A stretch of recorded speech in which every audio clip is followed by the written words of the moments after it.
o'clock in the morning, and the Kerr County Commissioners Court is in session for a budget workshop. There will be no action taken today. This is all just discussion. So we don't have any court reporter. We don't need our county clerk here today. The purpose is to begin the workshops on our budget. I was reminded of what Will Rogers said about legislation being like sausage. You don't want to see it being done. Well, this is where we're going to all see this budget, which is our form of legislation, if you will, being done. And so it's kind of messy. But the good news is we changed our procedure this year such that I submitted a proposed budget to everyone, trying to estimate what I thought you could probably do your job for. And I'm not telling you I got everyone right, but I think looking at the results that came in, most people either came in at my proposed budget or below. A few people, and there's certain circumstances that we need to consider why it might be more than what I proposed. And so as we go through this today, I think mostly what we need to hear are those people that are asking for more money than what I proposed, or people that need to explain why they've asked for what they've asked for. Okay? So first of all, I want to start by congratulating everybody for your cooperation. I've been impressed with the number of you that were able to cut even what I suggested your budget be. And so with that, we're going to try to go through these very quickly. If you looked at the agenda, there are 42 different departments or sub-departments or programs on today's agenda. And I hope to be able to get through this in a couple hours. So I don't expect people to take a long time. If we've got something we need to talk about, that's what we want to discuss. So with that, let me go ahead and start by calling our judges first, because I know they've got to get back to court. Let's start with the 198th District Court. Judge Emerson. Good morning. Good morning. Our proposed budget is presented to the court. Our current budget is $493,807. Our requested budget is $479,604. We've shaved where we can. I'm reluctant to cut the court-appointed services or court-appointed attorneys because as soon as the courts reopen, it's going to explode. Frankly, we're crawling along like an inchworm right now. The bright side to that is this year, I think you'll probably give back $75,000 to $100,000 out of our employment, just because. Say it again, Rick. You're going to get a bunch of money back this year because we can't get people to court. The earliest we can start jury trials is August 1st, and frankly, I don't think that day will hold up. The numbers climbing. So, James, does that roll in? That goes back into next year? That's what I call, we've developed a term for it. We call it the surplus. Okay. The surplus budget that does not get spent, that is left in the fund balance, is what we refer to as surplus. And so the monies that are not being spent for indigent defense that Judge Emerson's talking about will be in the fund balance. Fund balance, general fund balance. Yes, general. Okay, not for that court. Right. Okay, all right. So that's good news. You came in under budget and are projecting a surplus. As it stands right now. Well done. You want me to go ahead and address the special report since I'm up here? Yeah, please. Well, I have a question though. Yes, sir. Assuming we go with public defender, regional public defender office, I would suspect the court-appointed attorney would go down. What is the plan for incorporating that department in with these items, that line item and across the board? Well, we don't have a plan yet because we don't have the grant. We don't have the PDO. Right. But I guess the plan for a plan is that we would gradually, when the public defender's office rolls out, and that would be a grant cycle for October 1, was when it would be funded. We expect to probably hire the chief defender and maybe a couple other defenders, but not fully staff the office right away. We'd have the office manager, the chief defender, and maybe a couple of felony defenders and a misdemeanor defender to open the office. And what they would do is start taking new cases from the appointments. Okay, we still have all the ones that are already appointed that have to work through. So we're going to have a budget paying our private public indigent defense counsel probably for about a year, and we expect it to phase in over the course of about a year. Now, if you go back to what the Texas Indigent Defense Commission report projected, is if we were fully staffed that first year, which we will not be. If we were fully staffed, they were projecting a savings to Kerr County of over $370,000. We don't think it's going to be anywhere close to that because we're going to have to do this phased in over a period of time. And we still have the ones that have to, that have been appointed already, that we have to work through their cases. And those cases have not progressed. They've been at a complete standstill for at least, 3-4 months? Right. So we've got a huge backlog that we're going to have to work through, and these people have already been appointed there. That's part of my question really is though, there's money here. Is there a line item for the public defender's office in your budget? No. So then we'll do a budget amendment at the time the grant is approved, taking money from these accounts, some money from these funds into that? I'm trying to figure out from a budget standpoint, we can't declare an emergency. No. So how do we From get money a into budget that? standpoint, the grant will be sufficient, more than sufficient, for us to be able to fund the first year we anticipate, okay? So we don't think we're going to have to draw against our budget. If we did, we would do budget amendments from the indigent defense budget over to the public defender's budget. So these estimates are probably High. high. That's what he's telling us. Yeah, Well, that's what he's telling us in this year. So the only changes really is what Rex is talking about. There's not any, everything else remains the same. We anticipate that we're gonna change, we're gonna get grants and so on, and this is the only, and we don't even know how much it is. He says Well- between $75,000 and $100,000. We have an indigent defense budget for the courts, okay? That's projected, what we're talking about for his projected budget for FY 2021 includes a generous budget for indigent defense. Right, okay. That, and he's talking about not just last year's fiscal year budget, but next year's fiscal year budget. It's provided in there, which we don't expect to spend if we get the grant. Right. So this sounded like good news, but it's good news and bad news because you have, if I'm understanding this right, you have a backlog and it's going to take a while to slog through that, and so Correct. it's really, it's a mixed bag. It's good news, but it's going to be deferred over a period of time. But I'm with Commissioner Lex. If we're looking at public defender's office, and we're not counting anything in the budget on that, okay? For the potential savings of $370,000, which we're not gonna get, but there's probably gonna be, if it comes about, there's probably gonna be some savings. But there's not any way to account for that savings, okay, relative to what's being asked for being incorporated into the budget. That's the point. Right. So we're being, Can't plan on it. we're being very conservative. We're being fat in the budget. Yeah, we're over budgeted. We're over budgeted. We're intentionally over budgeted. And my question is, how much are we over budgeted? That's what I'm trying to get at. Correct. Right. So, and I think that needs to be set up somewhere in a line item so that we can, are aware of it. Right.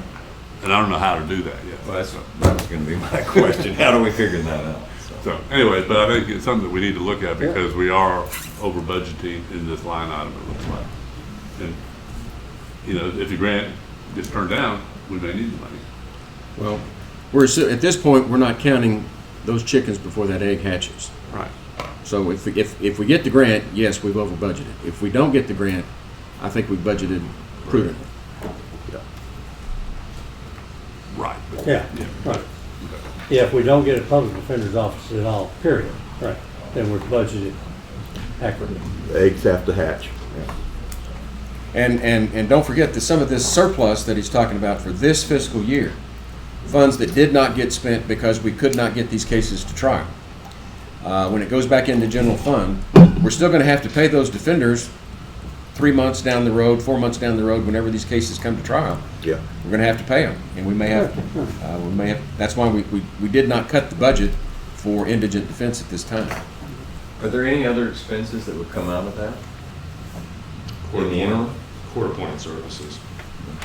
That's not a huge amount. Most of the money's in the indigent defense. And like Judge Kelly said, it's just going to take a while to walk through that. Well, what I mean is, because I don't know what the process is, so if somebody has to refile and that kind of stuff, those costs, are there costs associated with that? In other words, you have to, is a case just put on hold indefinitely, or are there some other steps to do along the way? There's other things we can do, but historically, we have not paid the defense attorneys until the case was finalized.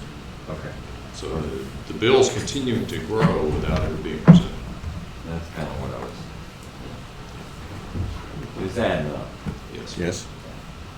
Okay, so the meter's running, and, but you don't have to pay, and so what's gonna happen at the end of that? Are we really gonna realize that you've taken all that into account? Hopefully, If it doesn't dip crazy? yes. Just, We've done the best we can to try to estimate. Okay, Judge, tell us about your specialty court. Specialty court, we're requesting the same budget we had last year. Just a brief rundown, we have 14 participants in the specialty court right now. In the last year, they've received 1,131 hours of counseling. We have a medical doctor on staff with Creekview Counseling that allows us to address some other issues with our drug court folks. That does not cost us any extra money, so it's no cost to the county. We've administered, even though there's only 14 folks in the program, we've administered almost 350 UAs in the last year. So we're staying on top of them. It's a really intensive supervision. We're seeing a lot of positive results. We're seeing a lot of lifestyle changes in some of these folks. We've had a couple of guys that have relapsed that, if they just relapse, that's okay. If they relapse because it's an attitude issue and they really don't want to be successful, then we've removed them from the program, so they're not wasting resources. We've pushed them back to regular probation. But we're making good progress. The court team is still basically all volunteer, being absorbed by the different departments, so there's no cost to the county and the court team to service the court, and we would respectfully ask for the same amount of money again. Okay. Hey, well, I got one other question, Rex, back on your 198 district court. On the court transcripts, the actuals in 2019 were $9,000, and you're asking for $17,000 this year as No, we're double asking- what, huh? We're asking for 15 on our budget. We dropped it down. Well, it says But- administration recommended 17.5, But huh? requested next to it is the. Yeah, I know, so what are we talking about, 17.5 or 15? We've requested 15. 17.5 was what I put in my proposed budget. That last column is what I did. So why did you double what was actually spent in 2019? Well, part of the problem is trials. And because our trials are backing up, the appeals are slowing down. So you can cut that, but I wouldn't recommend it because you're likely to be right back into transferring money. I'm just looking at what you really did in Sure. 19 and doubling it for the request. Sure. It just doesn't make sense. Well, no, it really does, because if you go back to what FY 19-20 was, Mhm. you're going to see that 17.5 is more in line with what they spent. This year is an aberration. It's an anomaly. We haven't been able to do what we normally do. I didn't want to penalize the district courts and not give them enough money for the trial transcripts, so that's why I proposed that we go back and look at what we did, kind of more along the lines of what we did in prior years. It turns out that he hasn't spent that money because they've been shut down for half of this fiscal year. Okay, but I'm just talking about actuals, Right. okay?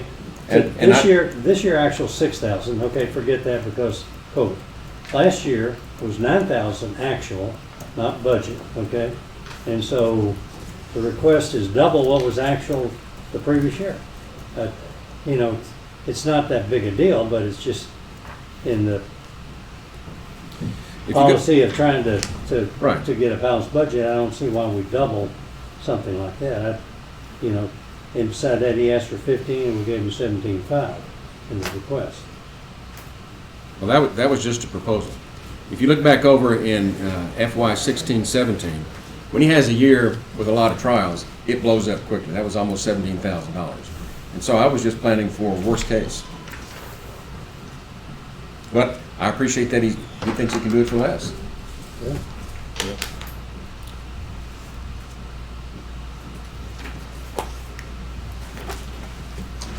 All right. That's my Okay. comment.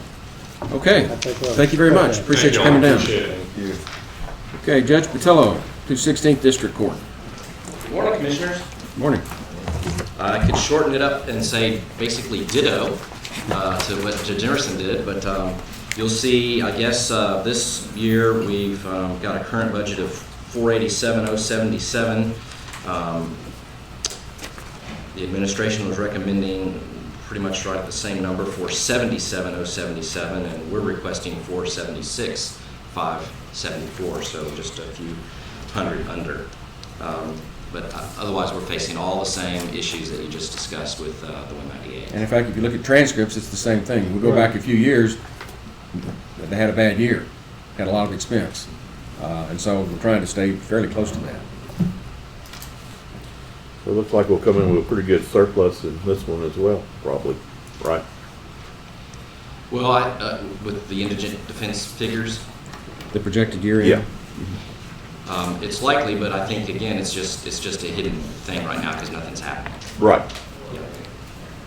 Well, in looking at, if I look at the last column over there, which is what I proposed, the next to the last column is what you've proposed. Is that right, Judge? Yes, sir. And then you look at that third column, that's what we're projecting you're probably going to spend this year. So the difference between what the actual was, what the budget was, which you can see right there. Yeah, we're at 122. We're projecting, forward to come out at 186, which is less than the budgeted 249. Right. But we're looking at surplus. Yes, possibly. But again, there's hidden. We understand. But we appreciate the frugality that you approach next year's budget, and we appreciate the way you have streamlined and managed your court to offer us a possible surplus that we can use in the general fund. So thanks for your good work. Well, thank you. Okay. Yes, sir. Anything else, or Judge Patillo? Okay, then let's go to the 198th District Attorney Fund 84. Okay.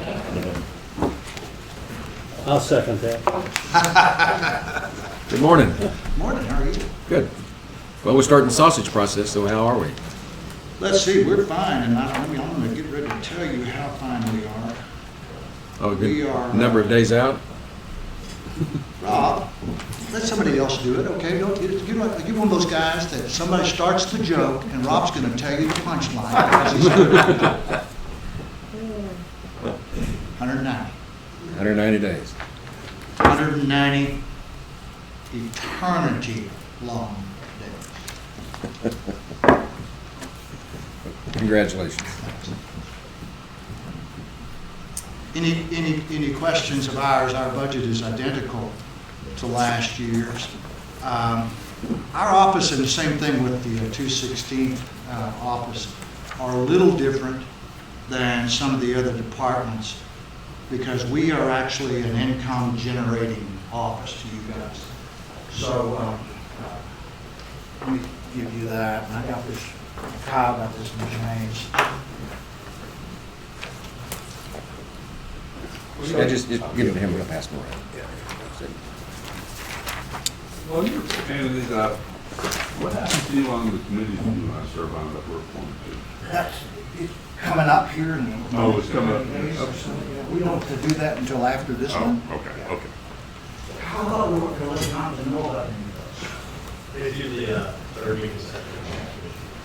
Yeah, it's Okay, we'll get there. I'm sorry. And I point this out to you just to see, so you see that the number you have for our costs, this is just the first 9 months of this year. If you average that out for the rest of the year, we have no way of knowing whether that's going to happen or not, but we would have generated about $170,000, which is about half of what Kerr County pays for us. That's not counting what we generate for Bandera. I don't have those numbers for you. Obviously, our caseload in Bandera is nowhere close to what it is here. But, Well, it looks like to me, Scott, on your collections, since COVID hit back in March, your office has still collected about $50,000. well, that's right. I mean, these are from prior assessments, obviously, not necessarily new ones.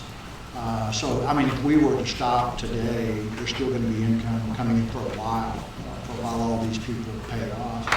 I don't, certainly, Steve is here, I don't think his administration, they'll do anything differently. We're doing that when I took over, and he's, as a matter of fact, generated, quite frankly, personally, a good bit of that number just by things he's negotiated. So, anyway, we feel like we're a good deal for the county.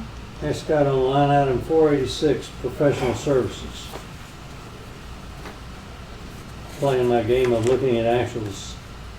1,200, 1,000, 11, no, excuse me, 1,000, 35, 27, 23, 78. Budget this year 10,000 requested, next year 10,000. Not a big increase. Professional services. You're talking the increase in requested amount or increase in amount spent? No question, the amount requested in the budget. See, I don't have that in front of me, so. Well, you must have requested What it. do we do, James, to get one of these? So I don't, of course, this is my last year here. This is the same thing. No, it's not. I don't have any of this stuff. Okay. Show me, no, you just said it's the same thing, so show me on mine. Professional service. You know, just the general actual spend. See, he's asking me an actual spend. Listen, so I didn't get it right. I didn't get it right. Sure. Okay, thanks. It's frustrating because we do this every year, Tom. I don't have that in front of me. I don't get it. I don't know how you get it. So when you come in and ask me those questions, it's embarrassing for one. And that's not your fault. So if you would direct me again to where you're talking about. Okay. Yeah, because we're here to talk about the budget that you have apparently requested. But see, I don't have my Who expenditures. requested it then? Pardon? James, who requested the budget? I have just the amount requested. I don't have the amount that I spent last year. Okay. Is that what you're asking? I'm asking about $10,000 requested. Right, and $10,000 requested last year as well. It's the Right, same right, I number. agree with that, but I'm looking the year before where the actual expense. And I don't have that number Well, in let front me of tell you me. what it was. Okay. Tell you what it was. It was $2,300 and almost $2,400. That year, we didn't spend very much money. Right, and it's expected this year you're gonna spend $3,500. So all I'm doing is looking at the trend, okay, of 1,000, 3,500 in 17 and 18, 2,400 in 19, and then a budget of that of 10,000. I don't need it. I'm just tired of doing this. Here, I'm looking at this right here. 198, professional services. See, here's the actuals right here, and then 10,000 and 10,000 requested. Just seems like a really big jump. And I'm just questioning, is there something I don't know how unique? you call it a jump, Tom. We just requested the same amount we requested last year. That's a fluid number, depending on what happens in any given year. I don't know from year to year what's actually spent out of that. Yeah. We may have never spent $10,000 since I've been in office. I have no clue. Okay. This is what we send over, because it's really you and me that go through this every time. Okay. So, let me just tell you, I've run out of cheeks to turn. I only turn one, Okay. okay? That's what we send over. So show me those numbers on there. Professional services. Show me the expenditures. Well, they're They're not on there, are not they? on there, right? Yeah, well, see, it's a mystery to me then. Well, I'm looking at it from a taxpayer standpoint about what's been actually spent. You can ask for anything, looking at what was asked for last year in the budget, okay, may have been inflated. I'm talking in general now, Scott, not just for the court. But when the way I look at budgets, I don't look at what was asked for the previous year. I look at what was spent in previous years. And then I ask myself, what changed, okay? If there's an increase, what's changed to cause the increase? And that's all I'm asking, so. And maybe we don't know the answer. I got a comment, and maybe, I don't know if everyone knows, but this is important from my standpoint. The judge, the budget officer, he changed the process this year that's different than we've ever done it before. We have always, in the comments, he has often said, I think one time in the last 15 years, something like that, we've had a balanced budget. That's going in. coming out, there's probably one or two that we didn't have a surplus. I think it was just one. Yeah, one. So if we're changing the whole process, we gotta change the whole process. And this is now, we can't budget, this because it was budgeted last year, now we're trying to have a balanced budget. So the historical trend here says that you've spent $2,000 to $4,000. Well, then 4,000 should be the budget amount, not 10. That's the only way we can kind of budget the way that we're trying to budget this year. Precisely. Exactly. Because we're trying to do an exact budget. We're not trying to have a surplus. We want to have it zero out at the end of the year. And, you know, and I have no problem with the philosophy, but we need to be very consistent. And this isn't directed to you, Scott, this is at everyone. No, This is a general thing. We need to look at every line item, and we need to get it as close as we can, because we don't want a surplus this year. We want to have a balanced budget. Well, and I appreciate that. And I don't know how to answer the question, because that number actually moves every year, depending on what kind of cases come up, what assistance our office needs on that kind of case. That changes from year to year to year. This year, probably that number is going to be low because we basically stopped trying cases. Next year, depending on what floats to the top, that number could shoot up again.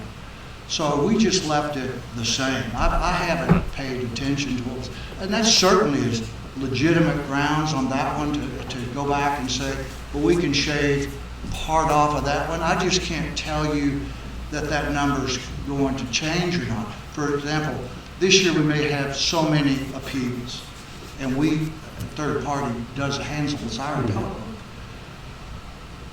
Next year it could triple. The 198 now has 3 cases before the Court of Criminal Appeals. That's never happened before. The entire time I've been in office, we hadn't had any. We got 3 now. So our appellate attorneys this year, that y'all don't pay for that, but it's up.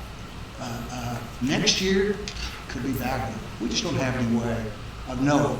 So the easiest thing for us to do is to put a figure in and carry it forward. If traditionally that has not been what you spent, then I don't mind you cutting it off. You're not going to offend me to do that. I just don't want you to be offended then if it turns out to be one of those years and we've eaten the money up, that we come back and say, well, this was a year that we didn't anticipate. I don't want to get a butt chewing, when that happens. But beyond that, hey, I understand. I did budgets for the school board for a long time, so I've heard all of these songs before. I understand how it works. So, yeah, but bear in mind, I don't have any figures in front of me of past expenditures. Sure. So, if you want to show me that, then you're going to have to point it out to me. I'm sorry, and that's been an issue we've had over here before, that I don't ever have that number to be able to answer. Okay, fair enough. Well, I have a question. Are there any areas where you've come up short?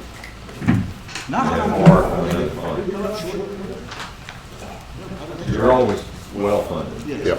And over. Yes. Okay, so. I I think want to make last- sure we address that before we say we should cut down any particular item. Yeah, I think even last year, and James, you know the answer, I think a refund was made to Kerr County. What we did last year, Scott, if you'll recall, is we used some of your fund balance for your budget. That's what we did. Well, I know, It rolled. but Bandera got some money back as well last year. So I guess that was just. We just had a one-time reprieve in and out of our contribution because we've used it on that. We didn't return anyone. I mean, you just credited. Yeah, you just credited that. Yeah, Right.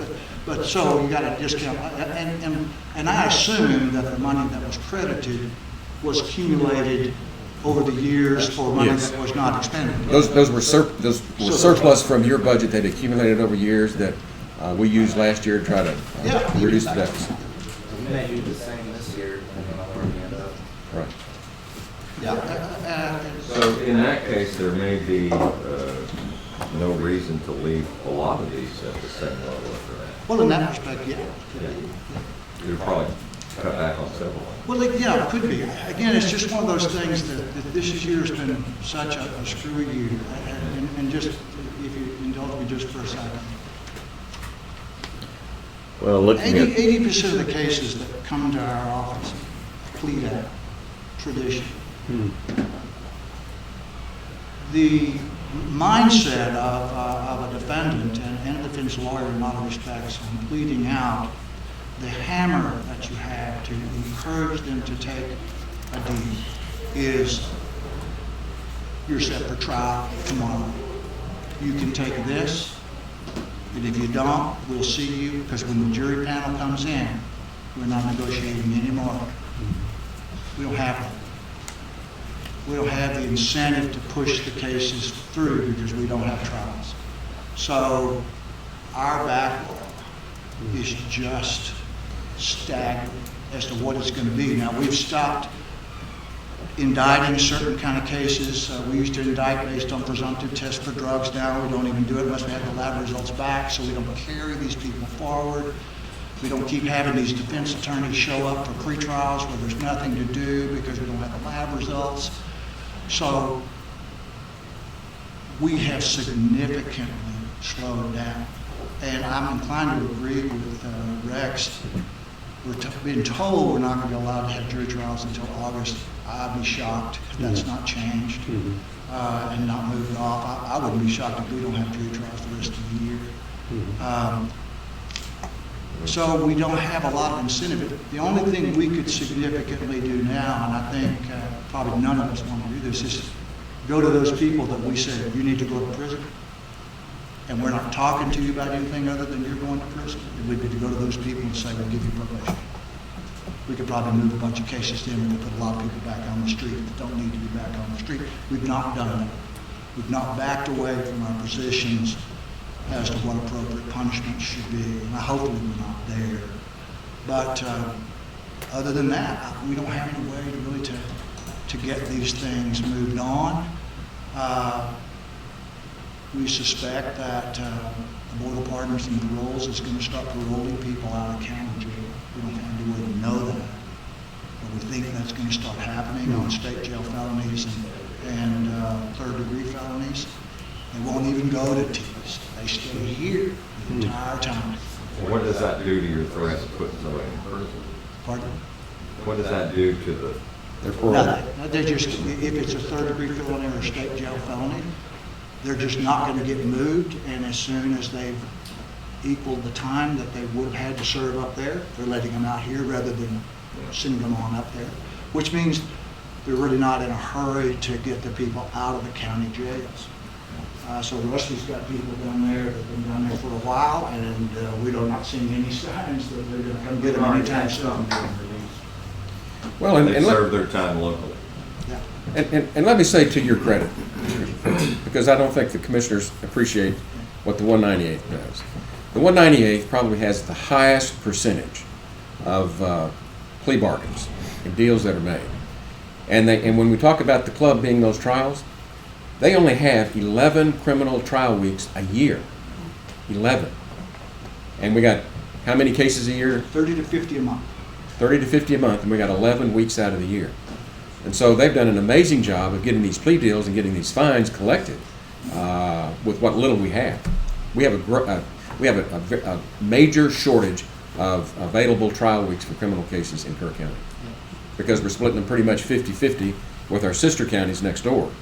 And what Scott and his office has done, I truly am proud of what you've been able to do. And it's not me. I mean, Stephen and Todd and the rest of the staff. I said your office. I got all of them. I think we're aware of that, Judge. We've Well, been doing this for about a judges- while. It's part of the process, okay? If we look at something and we think there needs to be an adjustment in what's proposed, and in the past what we've done is James has kept a log, and he comes back next time and says, okay, we eliminated, we reduced or added this amount. So in this, just talk about this, we've already had the discussion on actuals versus estimated needs. So it sounds to me like instead of 10,000, it ought to be 5,000. that's exactly what I was For thinking. professional services. I would recommend, so we have a record, that we keep track of these and we do them as an action item. Because in prior years, we make these changes and then we try to figure out what changes are made Right, and right. things get lost. Right. Yeah. So I'm circling those. That's what I'm doing. I'm And I would circling. and I would recommend that we just all compile a list and we do it under one Okay. agenda item. I've got mine circled. Okay, good enough. Yeah, and again, I think at some point it's almost philosophical. I don't have a problem with y'all doing that, as long as everybody understands that if I have one of Sure. those years, we'll be back in here with our hat in our hand.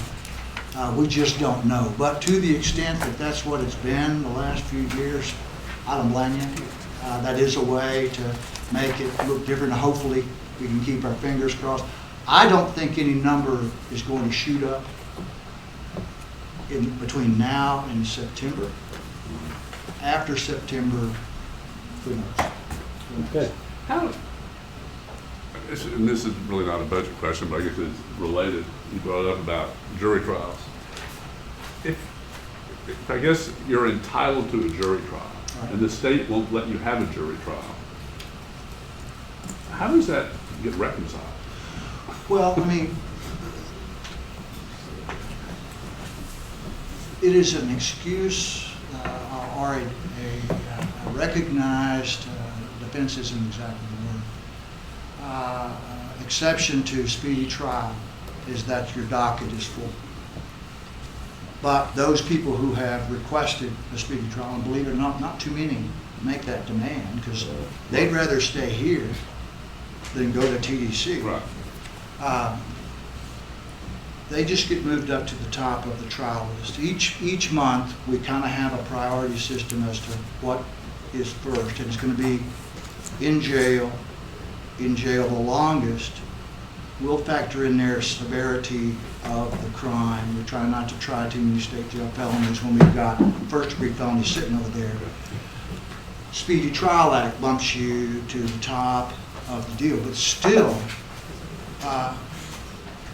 the backlog of cases is big enough to where even if I had a defendant and we were trying cases, came up right now and said, I want a speedy trial, Steve, what do you think? 5 or 6 months before realistically that person may actually go to trial, because we've got so many other cases older than that. That's not counting the guys that are out on bond. Let me tell you, if you had somebody out on bond, oh, that could be years, literally years before a trial setting opens up. They're through with all of their pretrial stuff. There's no other discovery to be done, and there are no jail cases ahead of it that are going.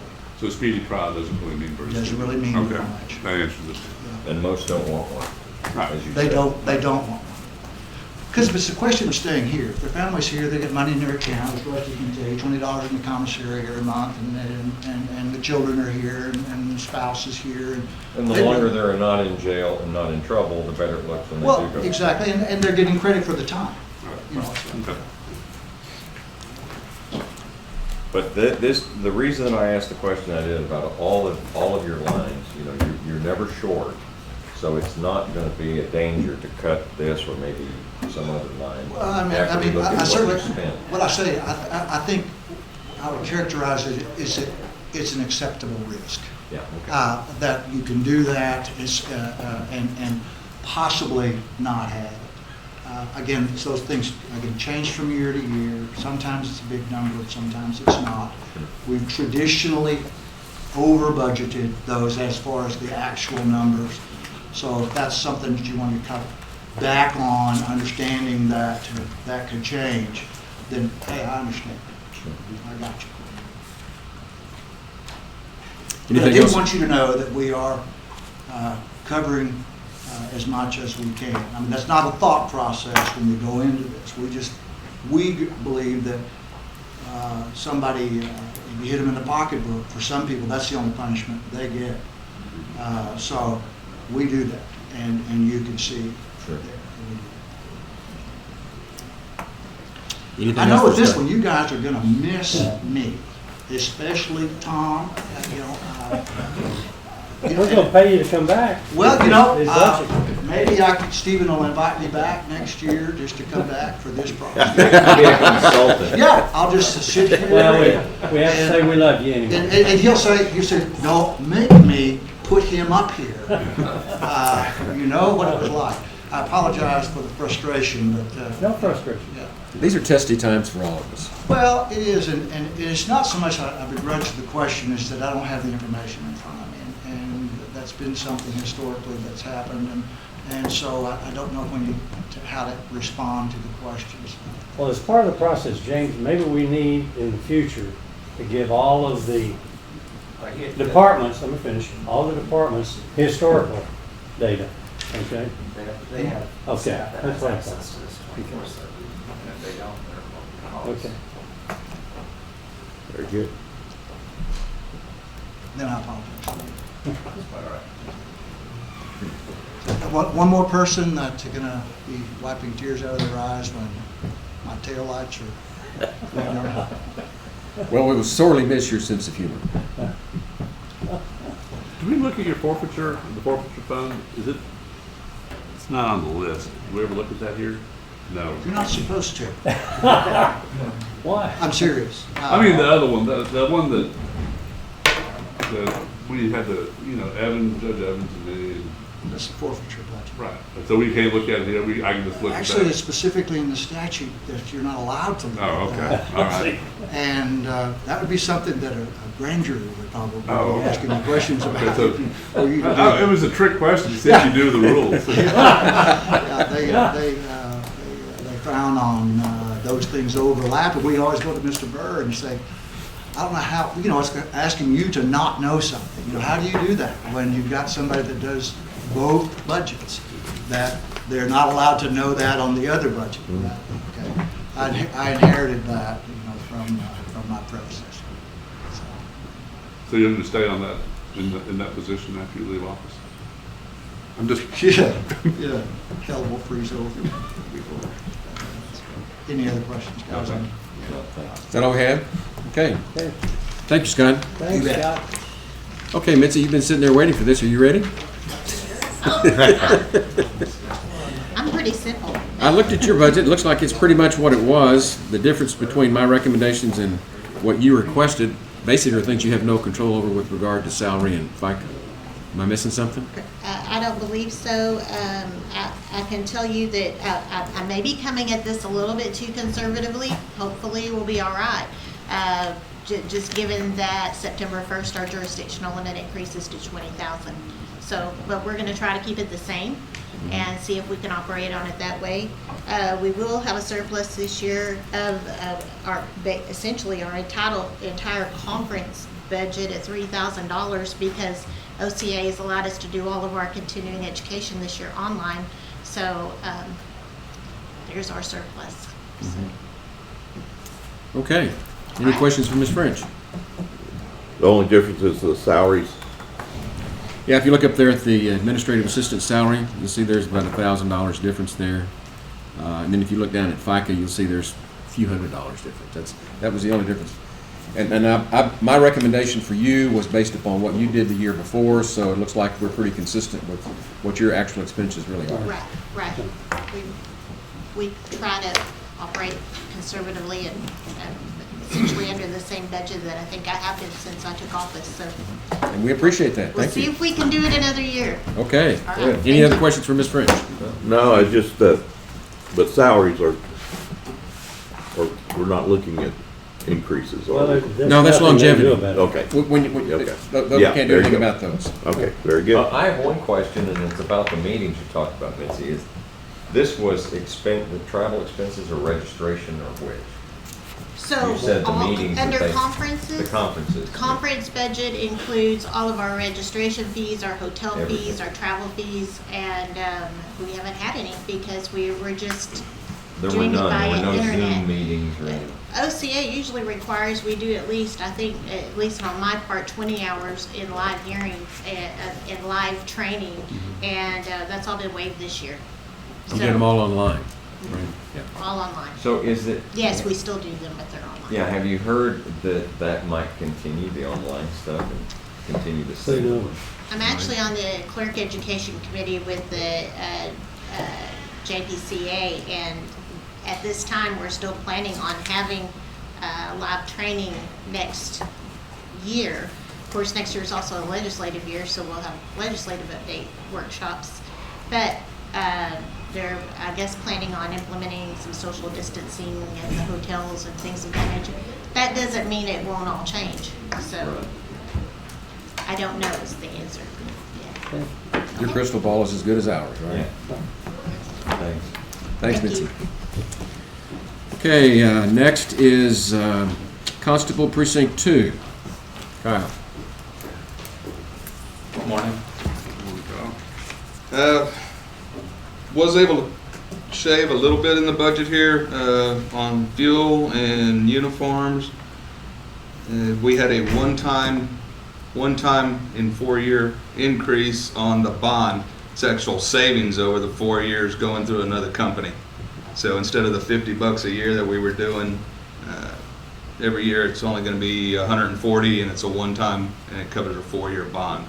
So that's the only increase in there. And like I said, a couple of cuts with fuel and uniforms without completely So cutting going the back throat. and look at actuals compared to requests, it looks like about the same when you take out the automobile Yes. Yeah. in 19. Good. Looks good to me. Any other questions? Wait, but on he requested 140, you had 50. So we need to change that for bonds? I'm at the wrong line now. No, that's what I was saying, sir. Yeah, we can change that. We need to make a But, note. but the bottom line is that The you 100, still came in less. yeah, the Yeah, we 140 can change covers, that. the 140 covers a 4-year bond Right. versus doing 50 every year. So So over the take- 4 years, it's a take little bit of a $9 out. savings. Yep, got it. Okay? We'll just log all those reductions or changes. Very good. What's in the financial system right now is the requested budget of the department. Right. Okay. So So we take, as we had more information come in, since we first did the judge's proposed budget, we've made up. so in the budget request, we're taking $90 out. Correct? We've added 90. Huh? We've added 90. I know, but we're gonna take it out. We're gonna keep it at 50 rather than 140. No, we're going to No, go 140. 140. We did Go 140. I was looking at I thought that the one where the administrator recommended were the numbers we were looking at. We're looking at the department, we're at the requested. Yes. Requested. Yeah, we budgeted just 50 a year, Okay. and All Kyle right. picked up a 4-year bond. Yeah, Okay, gotcha, I'm sorry. saved us $10. Yeah, now I got it. Perfect. Very good. Thank you. Thank you. Okay. Next, Constable Precinct 1, Tommy Rodriguez. Morning. Morning. Was able to take a little bit off of the fuel, but then we had to add this year for the bond for the next 4 years, and it looks like the vehicle insurance went up a little bit. So basically, bottom line is my budget went down about $225 from last year. The only increase is again longevity. Right. Yeah, good, good. Any questions for Tommy? No, looks good. We're just, You got off easy, Tommy. Yes, sir. Okay, Constable Precinct 4. And I'm going to miss you, Gene. You all are. You are Mr. Brevity for the county.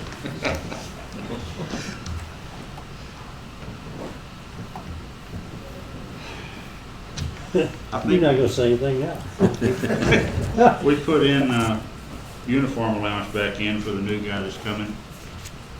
That's showing as an increase. Right. What are And, uniforms for? Just shirts? Shirts and I look pants. at Kyle, I look at you, and that's the uniform, is a shirt. I was using for shirts and pants to Okay. start with, and then I just stopped doing any of it at all. Get my own stuff and go on about my business. And Sounds like a good plan. it works for me. But I think that's the only increase in it. Looks like it. that's good. But in all fairness, we got to let the new constable have a uniform allowance to begin with. Right. If he wants one, he's Yeah. entitled to one. Right. I think there's a year left on the warranty on the engine, and that pickup was replaced in 2018. And everything else seems to be working well. Good there. Okay. Anything else for Gene? Okay, thank you. Thank you, Gene.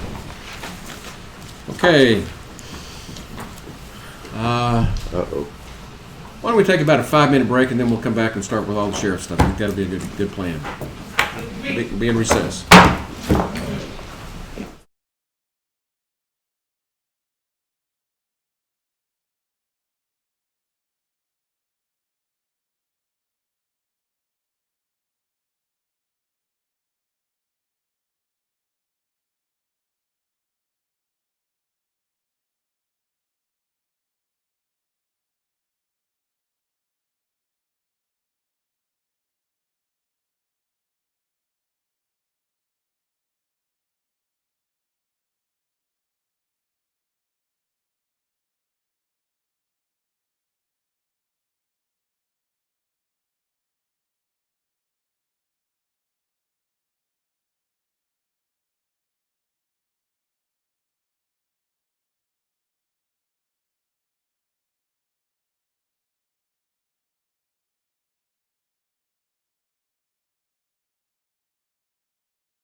come back to order. Okay, Sheriff, we've got several viewers. It looks like we start with the county jail. Okay. This is,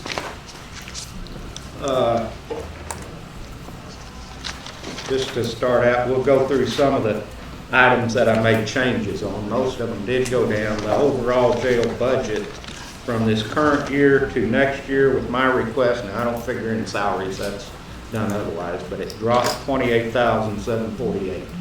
It's a cut that we did. Some things did have to go up, and on those, they were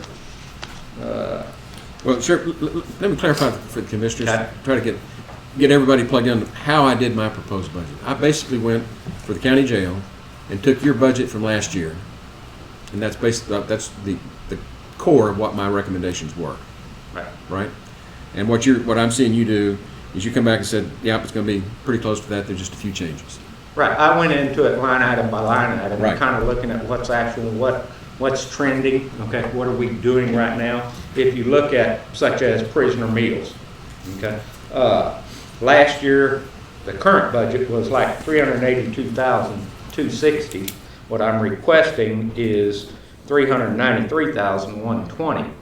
And where that is even though prisoner count has dropped a lot right now, prisoner meals has gone up drastically.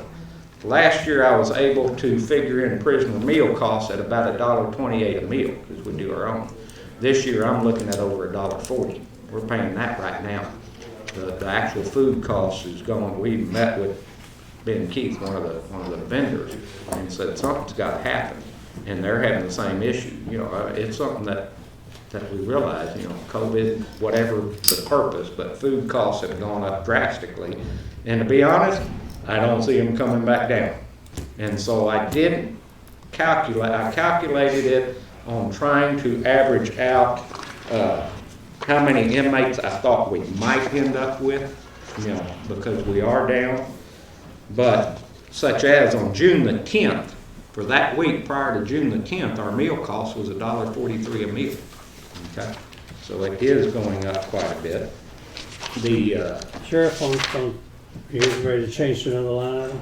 yeah, whatever. Okay, let me, but I'm gonna do my same thing. I'm gonna That's go fine. back to actuals. So you're $100,000 more requested than the year before when you had an actual of 283. What line item are you talking On the about? same line item, Prisoner meals. prisoner meals, 332.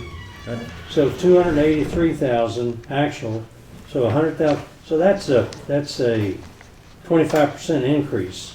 Okay. If you went from $1.28 to $1.40, that's a pretty small increase. That's a 6% or 7% increase, something like that. Right. So meals have gone up that much? Yes. When you figure per meal, last year I figured them at $1.23. So it's gone up 12 $1.28 cents or something this year or more. This last June, the week of June the 10th, we were paying $1.43. So it's over 20 cents per meal. Yeah. Now you figure that 3 times a day times the average number of inmates, and the way I do that, because even the N code only allows us, because I have it individually broke down. I did 4,200 meals at 17 weeks, and another 4,200 at 17, and then 4,200 at 18 weeks. And that's breaking it down for, I think I figured there, 200 inmates. Okay? Okay, I have a kind of a technical question on this. Is there a state-required nutritional code you have to follow? or Yes. List, okay. And so the meals come prepackaged then? No. No. We cook our own meals. Okay, They roll so, on and it. that's what I'm getting at. You have that in the kitchen, so are there ways to reduce costs there? No, that's why we've done it the way we do. We buy in bulk. Our meal plan, we have a 5-week meal plan, okay? And it has to be followed. That meal plan has to be approved by a licensed dietitian, Okay. getting the calories and the proteins But and all each that. prisoner gets that meal. that's Each prisoner, and everything is measured out and actually put on the plate that way. Okay. You know, be honest, Commissioner, when I took office, the meals were costing Kerr County over $2.20 a piece because we just had it private, okay? We were doing our own. We ended up changing all that, and for a while, we had a company do it, then we had new software do it, and so we've been doing it, and we actually keep track of per meal cost, and it takes in what you have in storage, what your utensils are, you know, all that kind of stuff, and it's gone up 20 cents a meal this last year. But your estimated this year, or the projected Right. year end, Right. is $150,000 less, $150,000 less than what you budgeted, and it's a little bit, I mean, it's right on track with what you actually spent in 2019. Right. So that's, and I hear all your numbers, I hear all this stuff, and the cost per, that seems like a big increase. It is a big increase, but it's a big increase because the cost per meal is a big increase. I think that- I'm looking at reality, you know, I'm Yeah. looking at, if I average 200, this year, right So now, what- I'm way down on inmate count. I'm at 150. What's the increase, look at the big picture, okay, not per meal, but what's the big increase in the ingredients going into the meals? Meat's gone up drastically. Yeah. Okay, Okay, is a major. Produce has gone up. You know, Okay. we met the other day with Ben Keith and saying, y'all gotta do something, we can't do it. okay, It's not, you know, they used to always blame it on, the vendors would blame it on transportation costs. yeah. Well, gas prices have gone down, so they can't blame it. So now they're blaming it on, you know, meat packing plants, COVID Well, stuff, they are- that and all has that. gone And it's, skyrocketed. it is, Yeah. it's overall. Is the dietitian part of this equation, or is that in, okay, that's figured into this? Or is that on another line? Is that professional services? No, we don't pay the dietitian, You don't? no.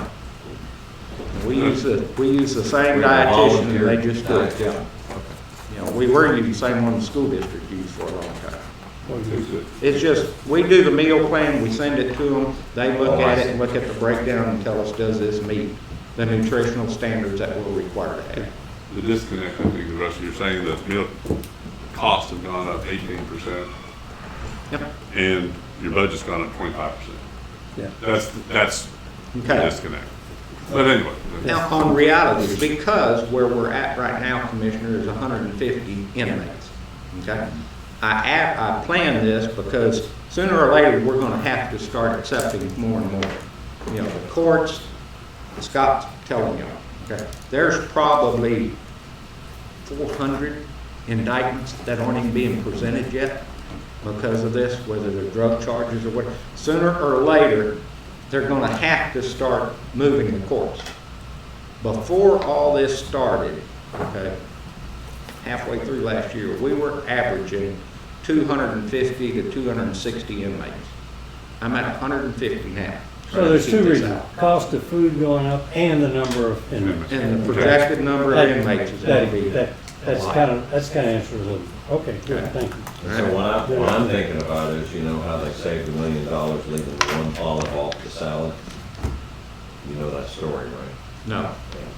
They saved $1 million by leaving one olive off of each salad. Is there one? Oh, yeah. And so, Okay.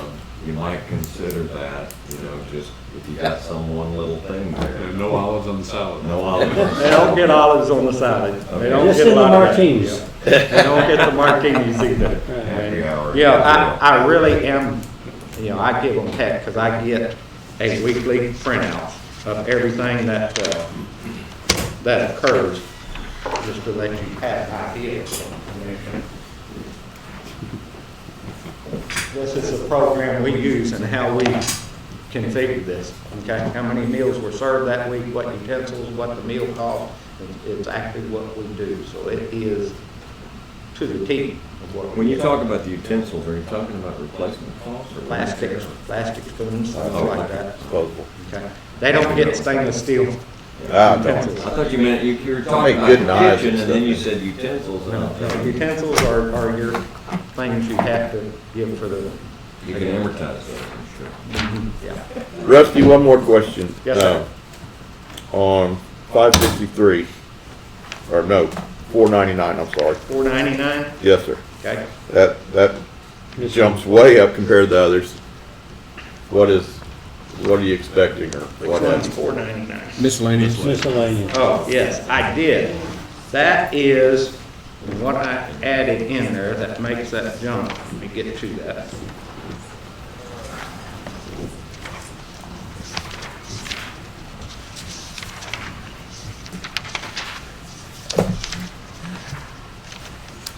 Oh, Yeah, that jumps up about yeah.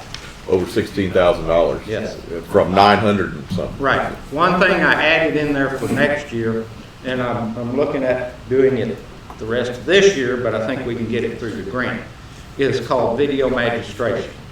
Video magistration is where we do magistration, blood warrants, whatever, but mainly magistrations on video instead of the JPs having to come out because of all We this talked mess. about that. Okay. We talked about that. It uses our forms. It's CJIS compliant because there's a lot of things, because criminal histories go back and forth through all. That cost is $150 per month per judge. Okay? So if you use 9 judges, right, that ends up being, at 9 judges for 12 months, that's $16,200 is what that amounts to. And so I put it in there for now in my budget. It can be actually paid for out of each JP's court technology fund. Okay, the JP's and that, and it even states that. So, but to get it started, I put it in my budget right now because I don't know what the JP's have in their technology funds or how they do it. And I think the first year we can probably pay for it because of the COVID stuff and the grant and reimburse it out of that. The JPs are pretty lean. Huh? JP's budgets are pretty lean. Yeah, and that's why I put it in mine. And I Okay. appreciate Plus, the other part of that is, you have to remember, 2 of our judges are municipal court judges that are doing magistrates. Okay, I don't know where they do it, but we don't pay them to come out and do magistration for us. So I don't know if we can also require them to pay this, so I think it needs to come out of there. That explains it. I got So a, who would have, oh, I'm sorry, go ahead.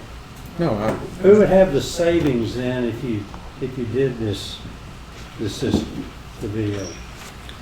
The savings may not be dollar-wise. The savings will be, one, the JPs having to come to the jail all the time and magistrate. Well, the savings could be dollar-wise for us, for the jail. right. Right now, if somebody gets arrested this morning, Yeah. okay, as of now, you might say, he's gonna sit in jail until tomorrow morning before he gets magistrated, because that's when the magistrate comes in, and that's when they'll set bond.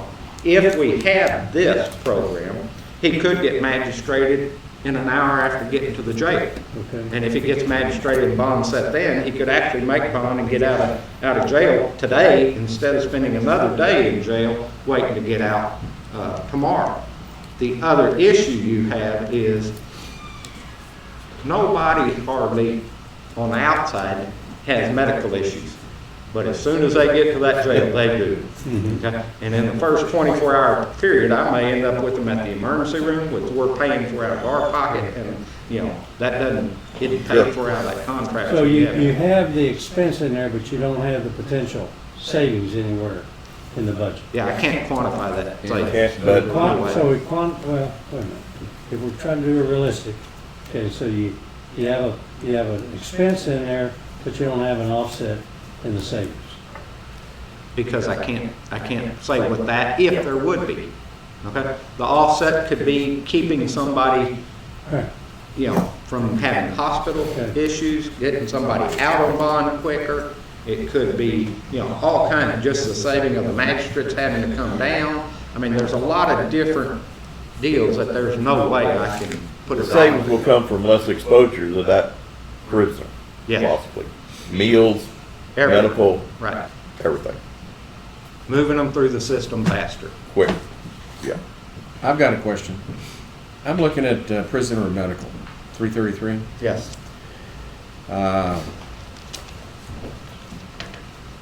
We kept that the same next year as we did this year. And it looks like to me we're probably not going to spend the whole $150,000 this year. But with the COVID blow up, anything can happen. I just want to make sure, are we good with that estimation? Well, I think we are, because we got one back yesterday that spent the last 2 weeks in ICU in San Antonio. And we had to have guard duty on him down there the entire 2 weeks. I never know when that's gonna happen. I know. So that's not in the actual right now. It will show up. Well, we're riding this COVID-19 crisis. It's Right. blowing up on us, and I'm asking where we are with our. And that would fall under an application for a grant, though, wouldn't it? It could, yes, absolutely. But that's why I'm talking to the sheriff about it while we've got him up here. Where are we right now? Okay? Anything, what that covers, the medical over contract, that line item covers anything that we have to do with those inmates medically off-site. Okay? If they have to go to the emergency room, that is not covered in the contract. The ambulance ride over there is, but nothing else is. Okay? If they get there and they get transferred to San Antonio, that's not covered in the contract. If they have an off-site doctor visit, that's not covered in the contract. If they have a dental deal that they have to do that's not medically related, okay, but it's just, broke tooth or something, that's not covered in the contract. That's what that 100,000 pays for, is anything off-site. What's an ambulance ride to San Antonio cost? Helicopter ride isn't cheap, I know that. Well, helicopter's a whole nother deal. but the I can tell you an ambulance ride from the jail to Sid Pete is about $800. So to San Antonio, you can imagine. What about the indigent medical? And that's where we try and funnel anybody that gets a medical cost in through the indigent, okay? Now, and so far that's working on some of them, okay? But some it won't if they're technically not a Kerr County inmate. I mean, they're a Kerr County inmate, but maybe they had an address in San Antonio. Kerr County indigent won't pay for that. Bear County's supposed to, but if they don't, the bill's still there and we're gonna have to pay it. And some things, dental don't qualify for indigent. That's not under the county indigent stuff. That we have to pay separate. Go back. They're supposed to pay, but they don't. Well, if they, under their way of classifying them as an indigent, it may not qualify. It's a means test, is that? Yeah. It's But we do it's different. we do a very thorough job of checking Right. where Right. other communities may not. Yeah. So You remember when our local hospital was the one declaring it, Right. and Yeah. half of them weren't, that Right. really were, so it's different. so we have no recourse if Bear County lets everyone be indigent. Right. We're just stuck with that. And the ones that really hurt us is, say you get a guy that, he's a Houston, citizen, and he's on parole, okay? Out of Houston, he lives in Houston, and he's driving down this interstate, our lovely interstate, okay? And he gets stopped, and he's got a parole warrant. Now, I can't even release him, period. There is no bond, and in the law, I cannot release somebody that's on a parole hold. The one that we've been guarding in San Antonio for the last 2 weeks had a parole warrant, okay? He got a parole warrant, we're stuck. And every medical bill I get stuck with, and we can't release it. Okay. That answers the question. So it's kind of, a lot of those are probably indigent, or some of that prison medical will be indigent that we can't collect from other Yeah. cities. So, Or it's not qualified Or not under the qualified. program, like dental stuff and that. But most And the of- dental is just emergency dental. Our contract, medical contract will cover it if you can say it's medically related, that it has to, Didn't we relook at that medical contract last year? yes. Yeah, we have, and we can So go over, we're- it. I think we're we locked ought to, But we're locked in this year. I mean, Well- no increases. what line item is that real quick?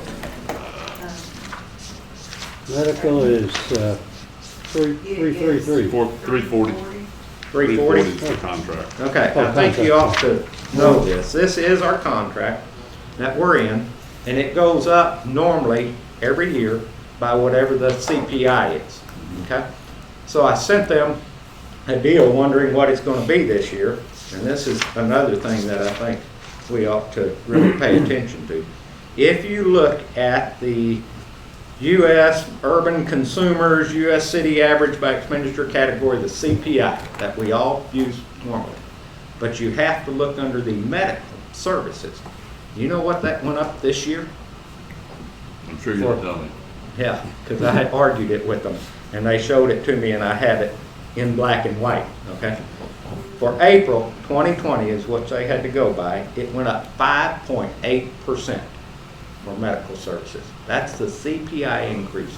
We have built in the contract that they cannot go up more than 4%.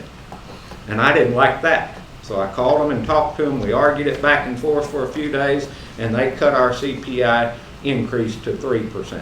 So that's what's in the budget. Okay?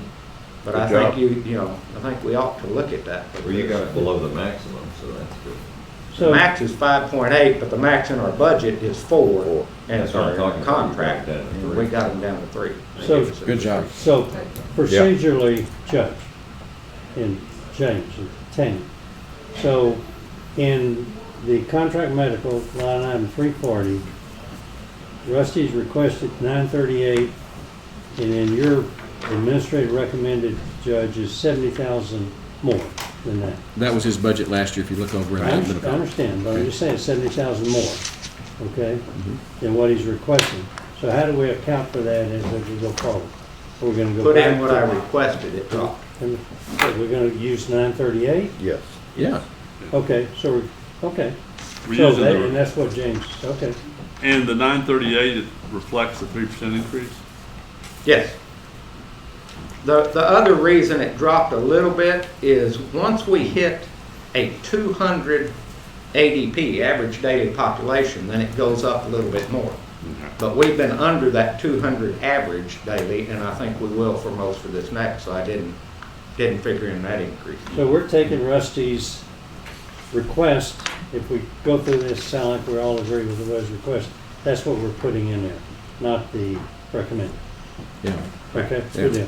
He's the green on my list over here. Yeah, right, okay, but I'm We want just to, saying. we want to accept those. When we Yeah. get the numbers, okay. The AT. So $18. 5,151,000 is the budget.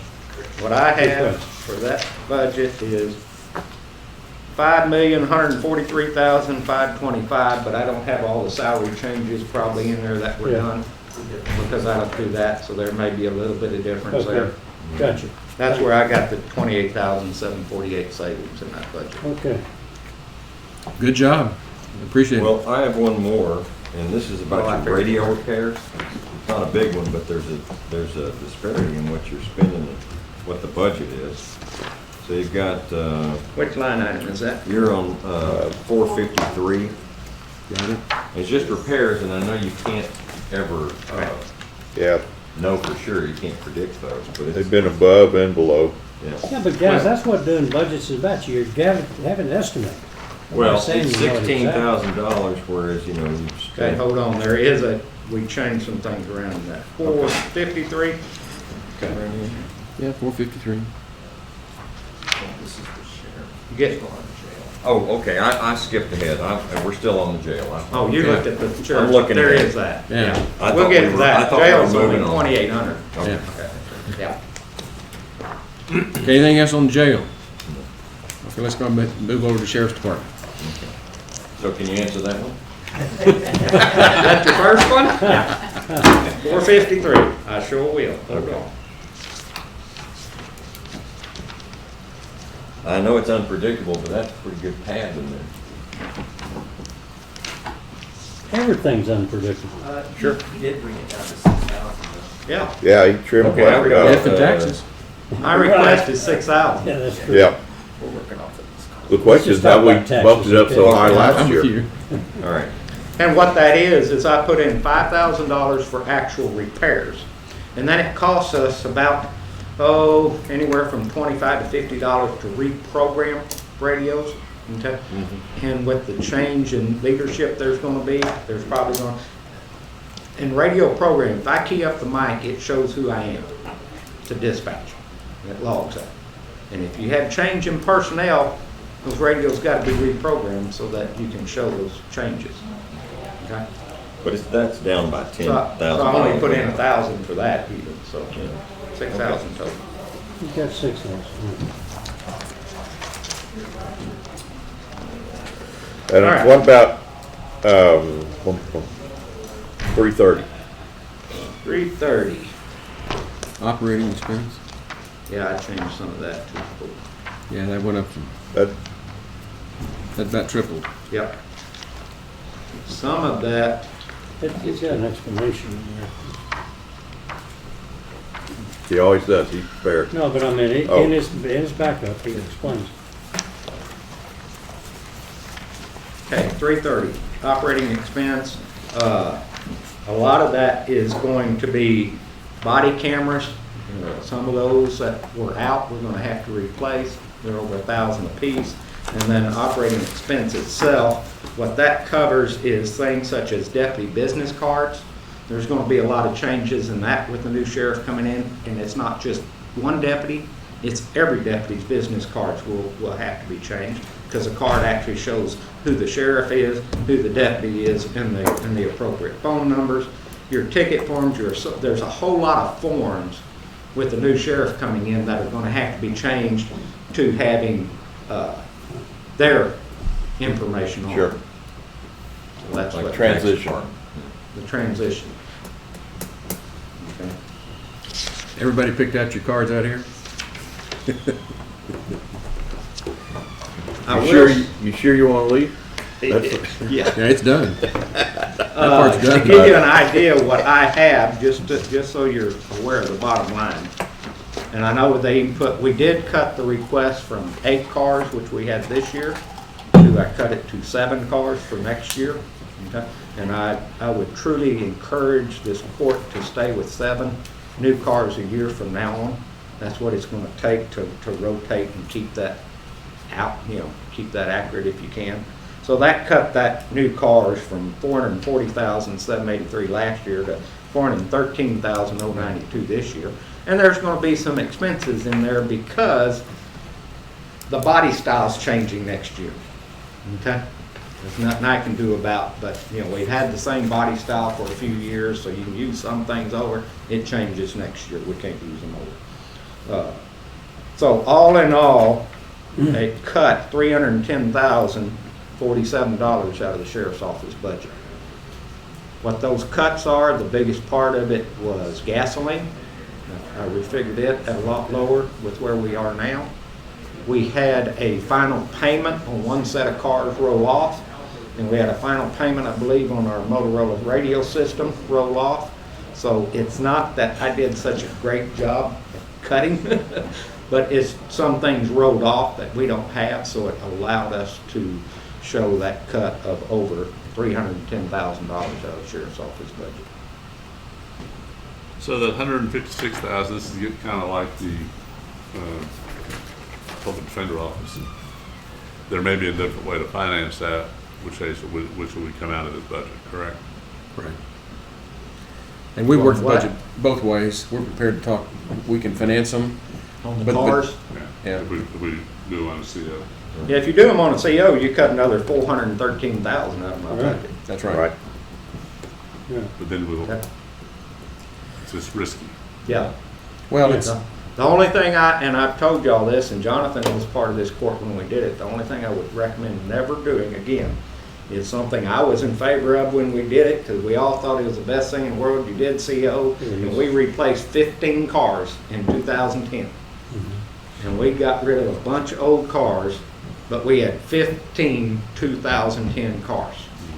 And then the next year we were trying to, roll off, and the next year, and this year I'm finally getting rid of them. And some of those cars are junk, and they had over 200,000 miles on them, and it really hurt that we purchased that many in 1 year. but what I understand your recommendation is that we try to replace 7 cars a year. Yes. And put that on the schedule, and that Yes. would avoid that major If problem. you, that way. with the current personnel and current size of that department, if you can replace 7 patrol cars a year, then I think you'll keep the county in good shape patrol-wise, with where we are. Now, when you replace those, you're not just replacing the vehicles, but all the equipment that goes in. Yes. That's all considered in there. Yeah. Okay. You just said we paid off the Motorola radio system. Right.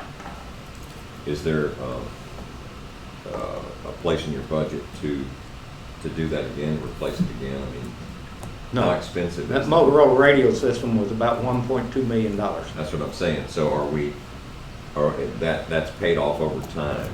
It was a one-time charge. It was, no, Well- We paid like 800 and something, or, 800,000 or something up front, okay? And then they paid 133,000 for 3 years, and we made the last year's payment. And so now the entire radio system is paid for.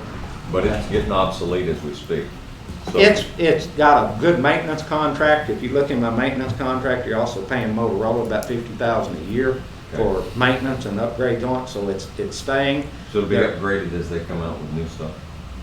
There's not any new stuff that's really gonna affect the rate. This is all the equipment on towers for microwaves and things like that, it's not my radios in the cars. It has nothing to do with You're radios. talking about microwave system. I'm talking about microwaves and digital systems. There's 5 towers that we have equipment on, and it's that equipment and the stuff in the back of our radio room, you might call it, which a lot of those are actual radios. And those we do replace. Sometimes we'll save radios out of cars, okay, from the previous year, whichever ones we're getting rid of, and we can replace with those, so we keep it going. So I think we're all right. A large part of that, Commissioner, was we had, and I don't remember the name, we had changed systems to go to be compliant so that they could Digital. talk to all the other Right. agencies and all that stuff. Yeah. Well, we're still not entirely, I mean, the Comfort Fire Department has to switch over something. Because they're 700 and we're VHS digital, Right. so they're different. I'm not going 700. Now I do have, and we'll bring this probably to y'all before long. I've got about 10 digital older radios that we can surplus that were gotten in a grant under Homeland Security a long time ago. But we've saved them. They're good radios and that. They are ours now. Centerpoint Fire Department told me at that meeting the other day that they've only got one digital radio in their car, in their fire truck, and so I told them, and I told, I think it was Turtle Creek, said they were short, to send me a letter if they're requesting some of those, and I think we can swap them around and give them some of those digital radios. They'll have to pay for reprogramming, or it's gonna, Sure. we'll have to pay for part of it, because I've got to have them wiped clean on programming. I can't leave in some of the radio stuff in there for them. Well, the question I was trying to get to is replacement cost, that's all. Right. That's part of what you. I did put in my radio repairs, and it's a certain term. There's cards that go in the rack, okay? That is the card for controlling it, and those do go out, and I think I put $3,000 in there for 2 of those cards in case those go out, because Advantage, who does our Motorola maintenance, he said you got a couple of those in that system that are, older now and may end up going out, so we try to project that. So Rusty, on line 316 uniforms, Yes. you requested 17,500. Judge has in his 8,000, and current budget's 8,000. Actuals to date 5,000. Previous years 5,000 or 6,000. So, and I read your notes about new uniforms, but it doesn't. That's a big jump. I'm not doing new uniform.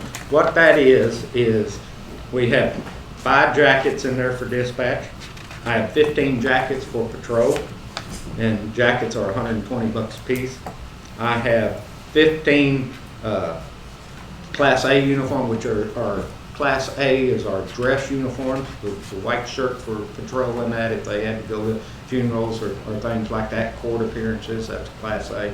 And then the other thing that added a lot to it, Commissioner, is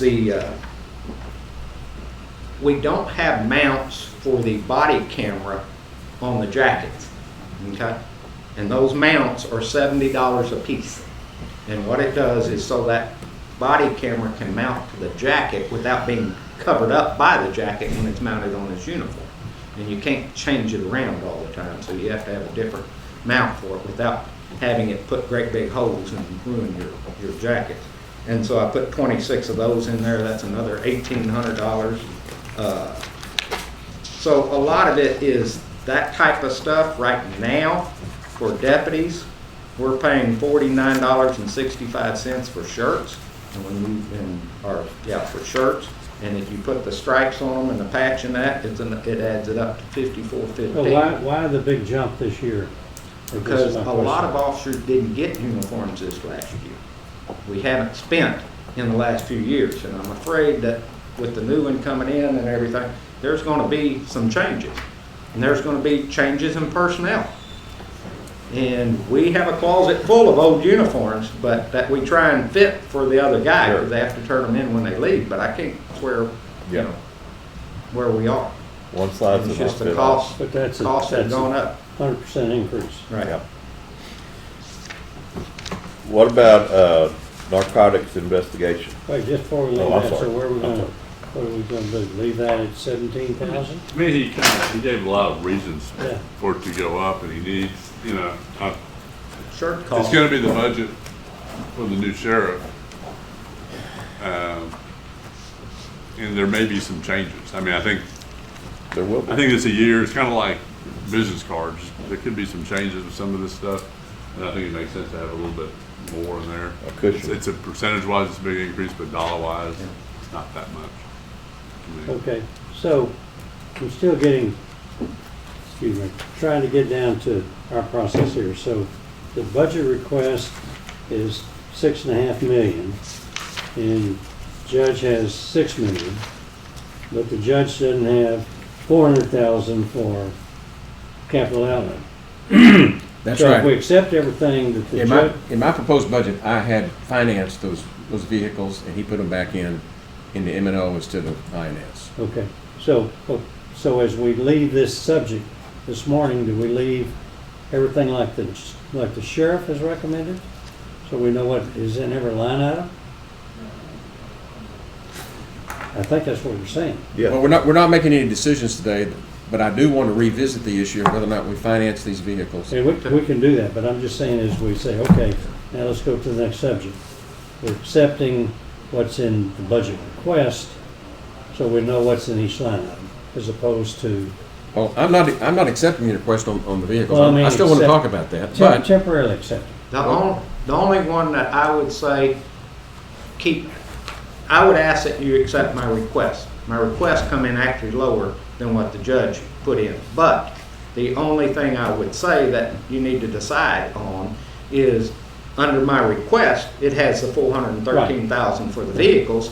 Take that out if you're gonna end up doing the Exactly. financing. Take that out, it's about the same. How to pay for it. And if you do take that out, then he came in under Yeah, my Yeah. proposal. if okay, you Yeah. take that out of my request, then my budget dropped $723,139. Right, and that's, Okay. I wanted to make that Yeah. point because you did a great job doing that.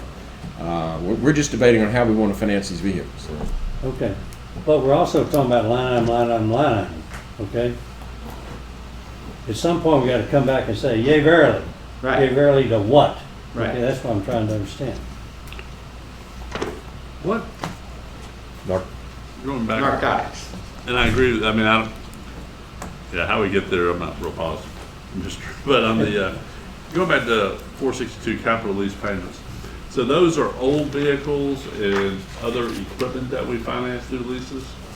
And then everything new is under capital? How much longer do we have on those capital lease payments? We generally run 3 to 4 years, so this year we paid cash for everything we financed, so I'd say between 2 years? 1 to 2 years. 1 or 2 years, that'll go down to zero? Okay, thanks.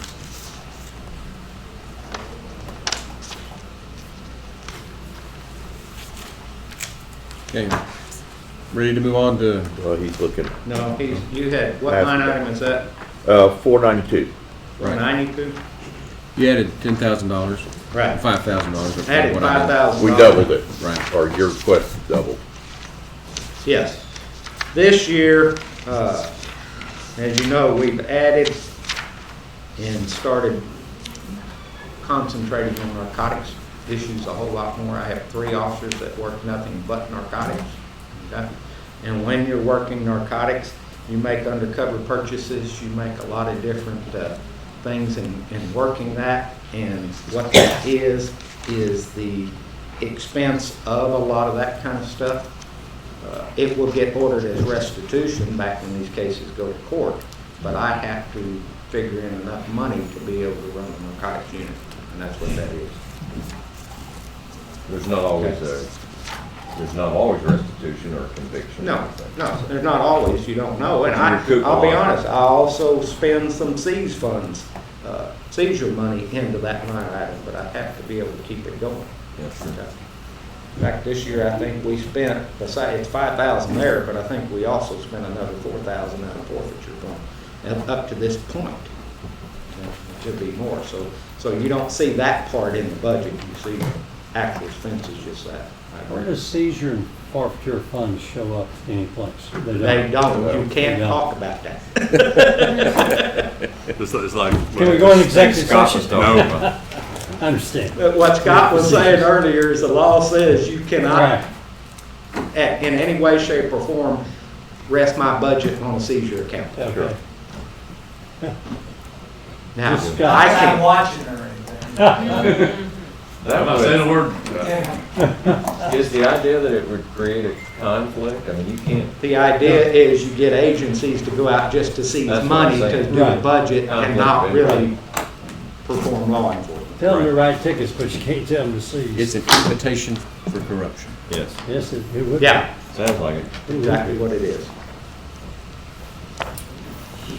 Now, the only last thing I would say is we truly, and I think, and this I just want to say real quick before, because some of it's not today you're going to talk about, but I know it's been mentioned already, is that if you look at what we're going, gas prices have gone down.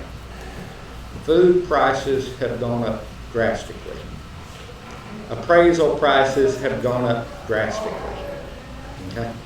And I know y'all have talked about not wanting to do a COLA this year, not feeling that you can.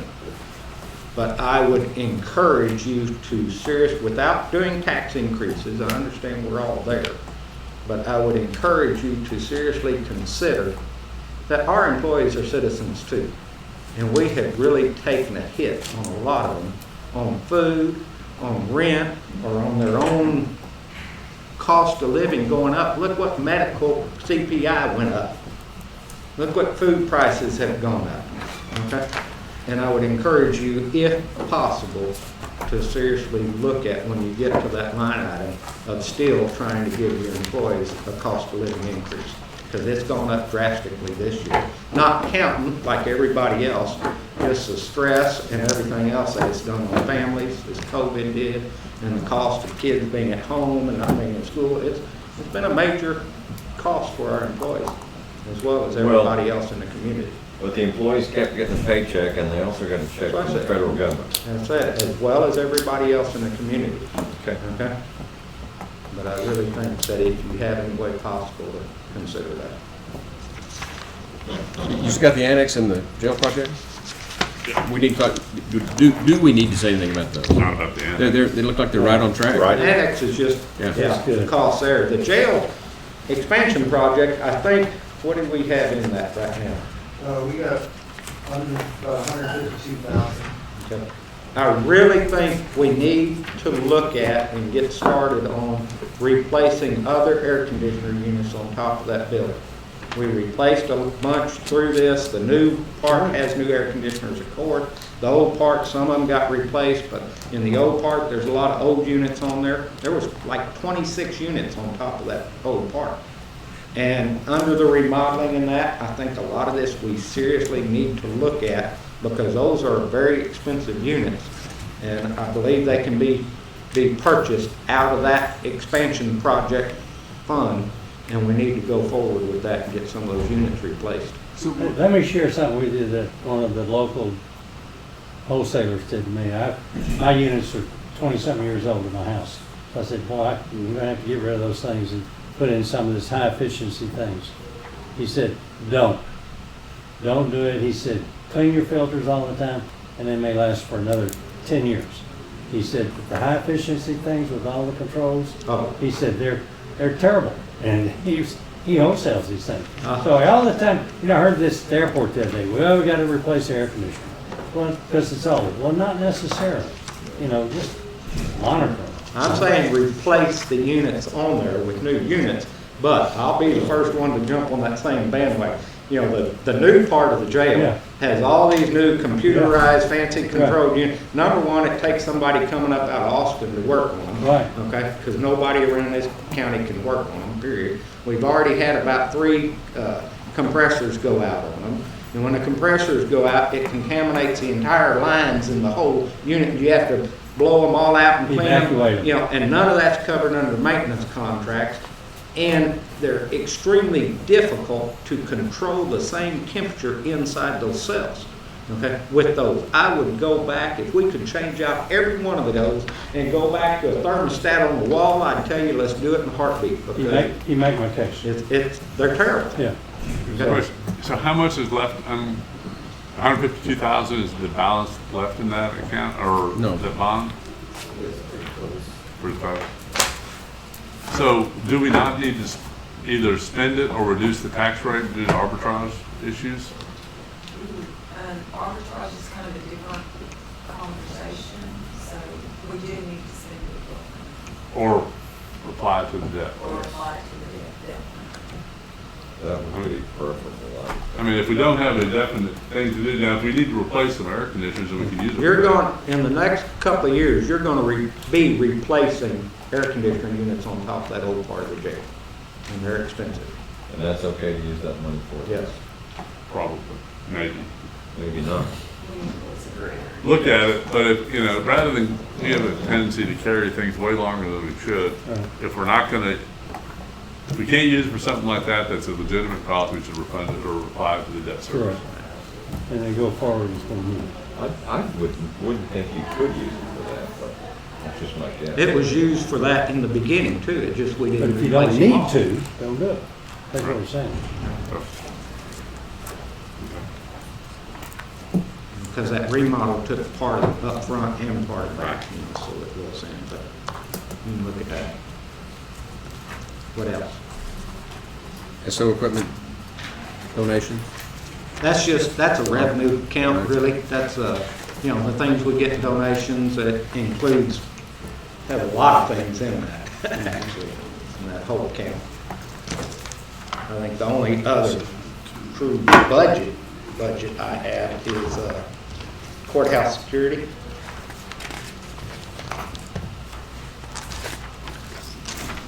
Okay. I did not see that. 129. 129.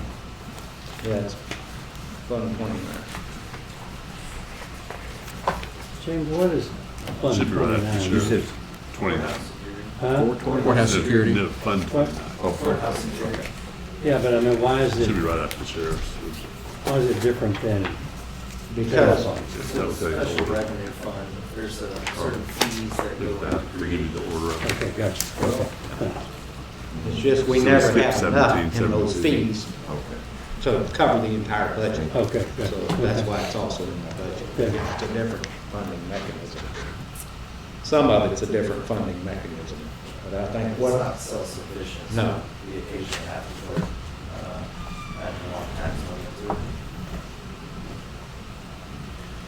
when we started up to having 3 officers at the courthouse, things like that, it draws on that. Now, currently, and this is where there is a change, there's actually, my budget is a savings of about $15,670 projected for next year, is what I've requested. And part of that is in security improvements. We currently had $60,300 for an intercom system, and we had $20,000 for moving the old generator from the jail to the courthouse. And hopefully some of that will get taken care of this year. And Bruce and I have been looking at a different intercom system that may not cost as much, but I am still adding some in there for some key fobs and different things like that. And, you know, I went to your, meeting, and there's a lot of different things. I hate to do a whole lot to the courthouse, which would be running electrical wires, camera wires, intercom wires, and then y'all end up doing a bond issue at some point and remodeling, and it tears all that out, and we spend it all for no real gain. So I cut some of that, and I'm asking for a total of $365,900. Which line item are you on? Security improvement. It's security improvements. 450. It's, 450. Okay.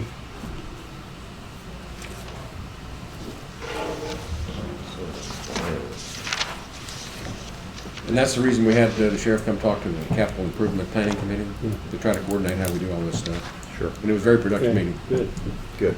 very helpful. Russ, is there enough money there? I mean, are you comfortable on the fobs to at least get some of the exterior doors all done with fobs? I mean, is there money in that for that, or is it better off just to wait completely? I think we need to wait and see what's gonna happen. We've got some of the doors with fobs now, you know, it's logging. I just think you need to wait and see what kind of remodel stuff is gonna take place. Because that does get expensive, because it's going to be our main control system for it upstairs is getting older, okay? And once you start adding a whole bunch more doors to it, now you're not only changing that door, we're gonna have to change that entire control system out and upgrade it all. And you're probably looking at over $100,000.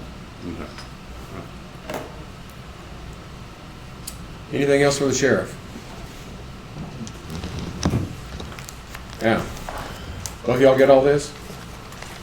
Got it? Okay. Good. Thank you, Sheriff. Scott, you came back. Did you need to talk to us? Well, I just wanted to take the fire extinguisher and spray the bridges that I set on fire when I was in here a minute ago. We saw a sparkler, we didn't see any fire. Yeah, I apologize to Mr. Robles, who clearly was an innocent bystander. I say, you know, like, when you're shooting a machine gun, you don't know where those bullets are going to go. And he took a couple of direct hits that were not his fault at all. I came here just to shoot at Moser. And I came here prepared. I thought you to shoot retired. at Moser, not for 5 more months. And then, you know, I ended up spraying the entire room. So I wanted to come back and offer my apologies for my short. I used to swallow stuff like that down. And it turned out that on top of that, I would swallow a lot of other things that I had to give up. So I've changed that. Anyway, I did want to come by and say that I'm sorry for being thin-skinned. And again, James, I apologize to you. He did nothing wrong whatsoever, other than approach the bear. You know. So He poked the bear. Yeah, that's right. I wanted to come and offer my apologies. Amends made and accepted. Thank you. You have to try a lot harder than that to offend most of us. Don't discount my. I didn't even notice. Oh, I know. I didn't even notice you offended us, so therefore. Somebody asked me a while back, while Jane and I were moved, when I finished the term, and they said, "Why are you leaving Kerr County?" And I said, "Well, I've managed to piss off half the county, and the other half never liked me that much to begin with." So, we'll see you guys. Thanks. Thank you. Is Reagan outside? Do we need to take a short break? Let's Yeah, let's do do it. that. Let's take a short break. I saw Reagan. I saw him in the hall. as well ago.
Let's come back to order. Brought it up. Yeah, I know, but. The court will come back to order. Next on our list is Animal Services. Reagan Givens. Good morning. Morning. Come on, Reagan. Well, so I don't really have anything too wild in cost increase as far as differences from last year. It looks like it's about $5,000, and most of it seems, what, Longevity. personnel related? That's correct. Yes, sir. And that's longevity. Okay, 800-pound gorilla. This is not a mandated service. So if we're gonna look at taking out non-mandated services in the county as we try to balance the budget, let's take them out. Now, we looked at having, now rabies control is mandated, so we gotta do that, okay? But animal adoption and all, we don't have to, so we'll be consistent. I think that if you look at the budget, and I mean, and I don't want to speak for the judge, but it appears to me the judge was trying to make a point to the public and to everyone that there's a lot of things that we do that are not required, and we need to look at them. There's a lot of things left in the budget that are not mandated. Right. There's a whole bunch of them. I was going through here. Okay. I mean, The Hill Country Youth Event Center. Big yeah, one. that's in there. Right, All right. kinds of county sponsored and Right. contract, all that. So, you know, because those are in here, I'm assuming that he was making a point that we need to try to do a balanced budget. And I totally agree with I that. agree. I don't know, you know, it's- Yeah. so now whether we need to look at the agreement with the city versus the library and disconnecting, Right. that is a different Right. topic, probably not, it's a budget impact, but not a budget. It needs to happen before the end of the budget year, put it that way. Well, let me restate. I agree with a balanced budget 100%. And I agree with animal control, the way it is in here. I agree with veteran service officers. I agree with fire departments. I agree with libraries. I agree with all those things that we need to work to that. But I think if we stay, we're going to zero veteran service and we're going to zero animal control, okay, just arbitrarily, okay, then we need to, if that's our philosophy, then we ought to zero everything else and then work it up, let it come back in. Or we can say, no, let's look at each department and let's look at, like we had this morning, look at puts and takes and expenses and see if we can't keep everything in and balance the budget and however we balance the budget. Well, since I put the gorilla in the room, let me explain. I want to balance the budget, but I don't want to micromanage these departments and these offices because I don't know enough to be able to micromanage your operations. I don't know enough to micromanage animal services. And so I was trying to do it on the basis of principle. And the ones that I chose as to do that are ones that are 100% not mandated. Mm-hmm. Animal services, part is and part isn't. And I'm not about to sit here and second guess Reagan and tell him, you got to take this part out, but not that part. If we're going to do that, we got to get a report back from him doing an analysis of what's mandated and what's not mandated. And I'm trying not to put any more work on people than we need. Trying to see, and really what I wanted to do was to encourage department heads and officials to try to balance this budget. And when you look at our little, we have a color-coded agenda here. And when you look up there and you see that green, those are people who came in under budget, under the proposed budget, because I didn't diddle with anybody's individual budgets. When you see the light blue, they came in at the proposed budget. Now, only the ones that have this kind of pink color on this right here, those are the ones that came in a little bit above. And we've discussed some of those, and we're discussing one here with Reagan who's just a little bit above. And it's because of longevity raises that we don't have any choice but to give. And so he had no choice but to raise it in order to meet what our legal requirements are. Now, what this tells me, and I'm talking to the public here, I'm talking to everybody By the way, here. that's what all these are so far. That's right. Yeah. That's exactly what it is. And that tells me that we've got some team players at this courthouse that are trying to balance this budget. And I commend you. I congratulate you. This is what we're trying to do. And we're going to get there together. Now, If that's the gorilla we're tackling. And so this is not about any personal issues whatsoever. This is about us coming together as a county and figuring out how to get this budget balanced. Well, I was just talking about the public statements that we made about we're going to take things out or not mandate. And that was not fully accurate because we left things in that are not fully mandated. So but I agree with balancing the budget and all that kind of stuff. I just, I think when we make a public statement like that, we need to make it clear that we're taking some things out that are not mandated and other things we're leaving in. And you can make your public statements and I'll make mine. Okay. Thank you very much. Well, to be consistent, okay? Be consistent. I knew exactly what I was doing. I think that Hill Country Youth Event Center that is not mandated is one of the most important things that we do for this county. And I'm not about to cut that out. Well, I'm just saying. yeah. And we've come a long way with animal services. We made a lot of progress this past year. I'm not ready to go out there and just undo that on the drop of a hat. Well, what happens to the thing that we were looking at about having adoption and things not being a county responsibility? We said, let's get out of that business this year. So in the We have budget, just if we're about that. trying to do a realistic budget, are we taking that out? Okay? This is probably a transition period for that right now, isn't it? Well, most of our animals at this time are going to rescues. So if you'll look in our vet services line item this year, our current budget on that was $20,000, and I knocked that down $1,000 just because I was a little concerned. The past couple of years, we finished out with almost $13,000 that we've spent and almost $14,000. This year, currently, we're at $6,318 on my paperwork here. But that's less money we've put out because most of those animals are going to rescues. But, And we don't, but I'm asking, Ray, where are we on that objective of getting out of that business? we're no progress really, because I don't think that is, based off of recent conversations, I guess I'm not sure that's the direction that Kerrville Pets Alive is going. Well, if we're going to digress and talk about these policy issues, the 72-hour hold, we hold those at, that is part of what we roll in as adoption services that we're statutorily mandated to do. And what we've done is form an alliance with Kerrville Pets Alive for after 72 hours, try to get those pets to them if we still have them. And we've made a lot of progress on that. Yeah, they're, to kind of, in a big picture, they don't have a place and are not going to have a place to put the animals. They're helping place animals, but we still have to hold them, so we have the cost of holding them.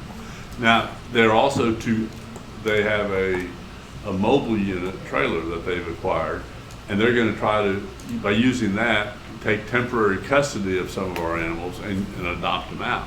So they are helping with the adoption, which will save us from euthanizing and move the dogs out.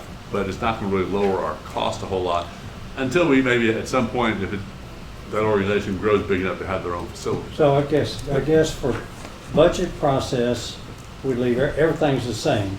And at some point in the future, so everybody understands, some point in the future, we may look at getting out of that business, but not in this year, not in this budget process. Correct. Well, don't Okay. forget that this year, everybody's progress was slowed down a little bit. I So you gotta take understand all that. that I'm into just talking about our consideration.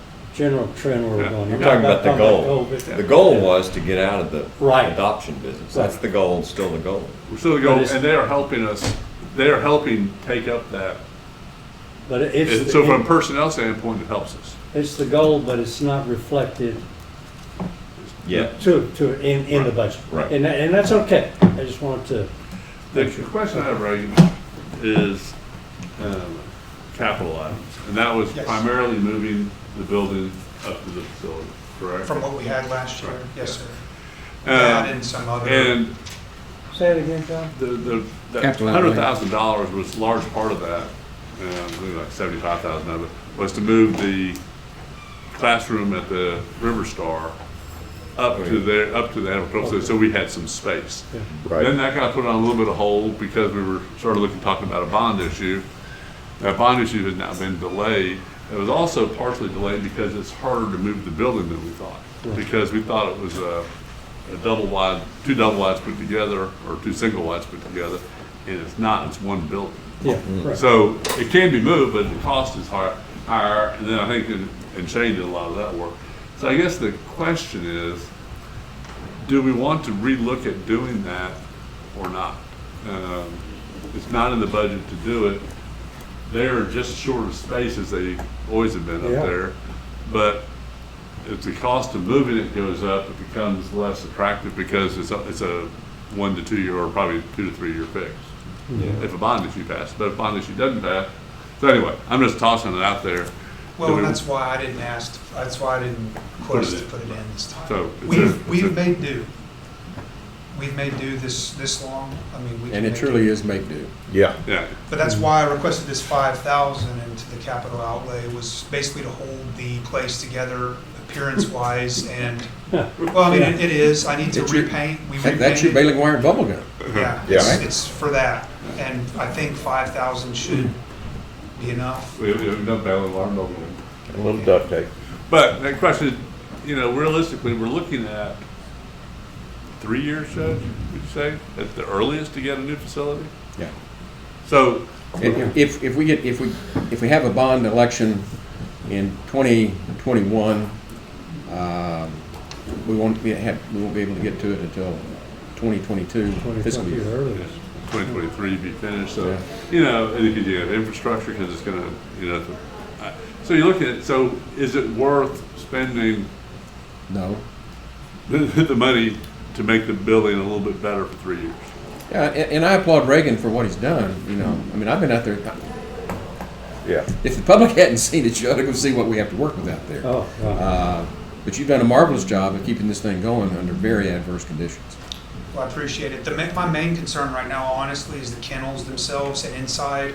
I guess probably 5 or 6 years ago, maybe, there was some work done inside, where a company had come in and, I guess, powder coated, if I'm remembering correctly, the inside. Well, that's all deteriorated at this point. I need to get people in there, probably mainly, you know, the kennel techs can scrape and stuff on a kennel one a day or something like that and repaint, but even the stuff that was repainted this last summer, I believe, by volunteers and others, has since got back to a point of looking bad with rust and flaking paint. I know it's something that the state has been on us for probably about 3 years about, and we get told each year that we need to do something. Does it need to be sandblasted or power washed or Basically- what Probably. get it off? Got to get the rust off. Well, there's all that, but there's also a layer of concrete or plaster or something over concrete cinder blocks, which that over time has flaked off. Sure. And it's basically impossible to completely properly sanitize, and that's where the issue lies. Yeah. So basically, no matter what we've done, it's like it's putting a Band-Aid on it. And until we either build something new or completely redo what we have, it's an issue. Do you think you have enough in 5,000 to do all that? And I'd be, you know, I'm kind of, I guess, probably with the judge is that I don't know, we just spend 75, 80,000 to move a building over there for a couple of years. But I do think that we probably need to do some pretty good upgrades on some of those panels from a safety standpoint. We health do, and standpoint. 5,000 is definitely not enough for that. I was mainly looking at that for paint and basically putting makeup on it Band-Aids.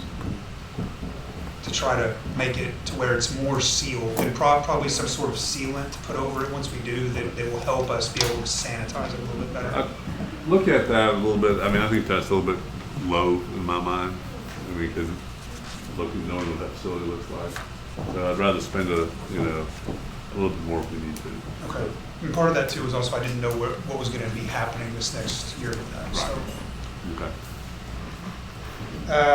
you know, there's, like I say, there hadn't been, I've tried to cut in some places and move some money around to do various things based off of what we have used this year so far. And of course, some of that too, like our fuel budget, as far as our vehicle gas, oil, and maintenance.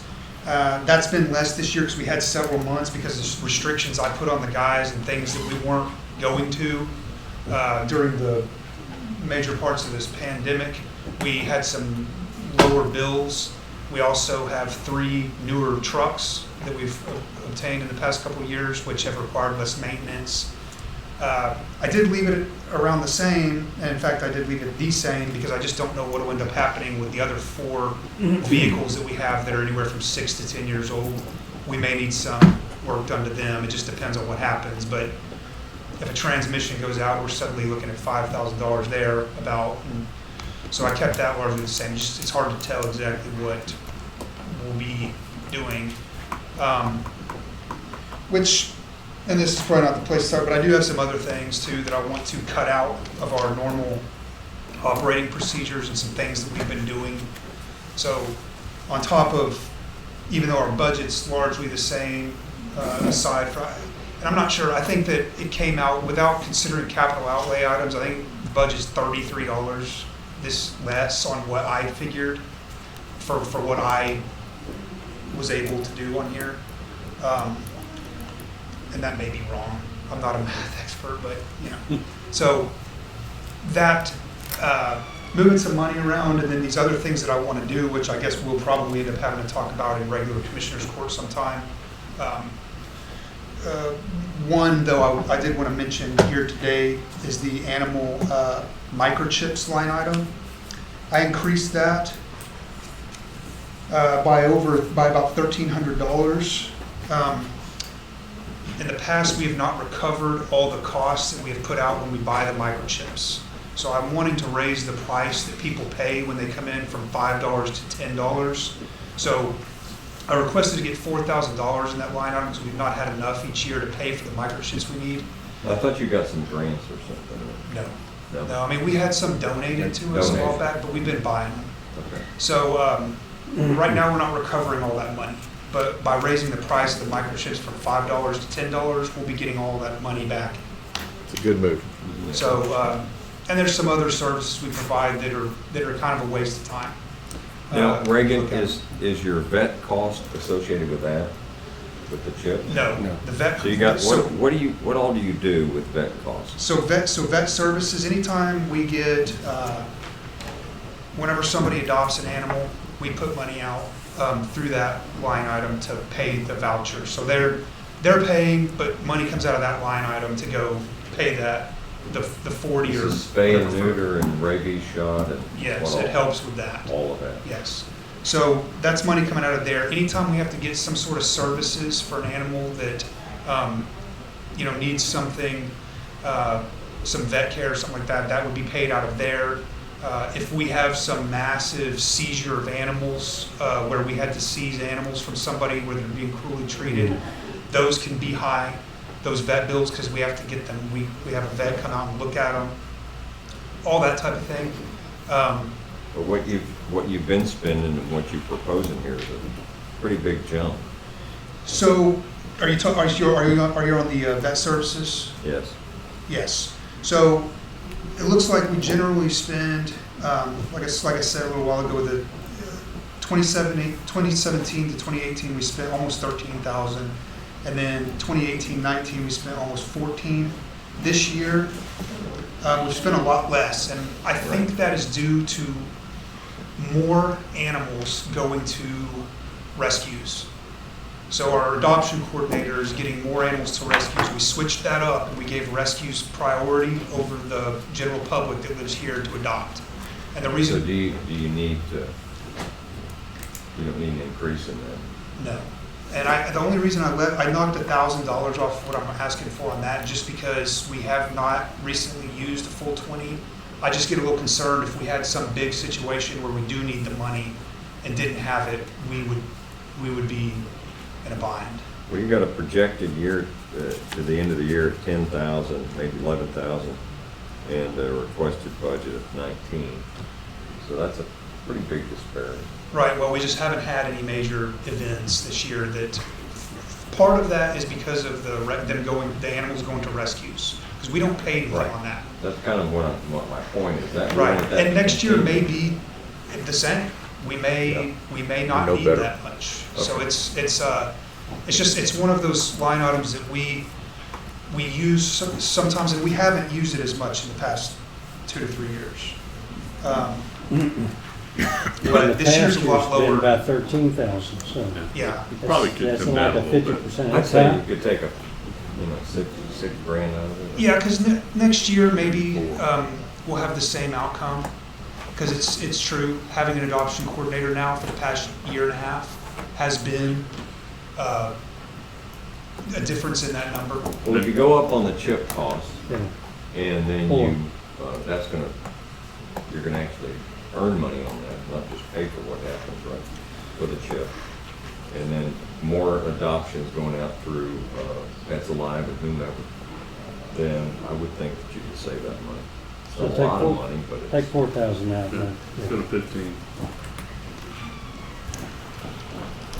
It still should be, it ought to have a little pad in there still. right.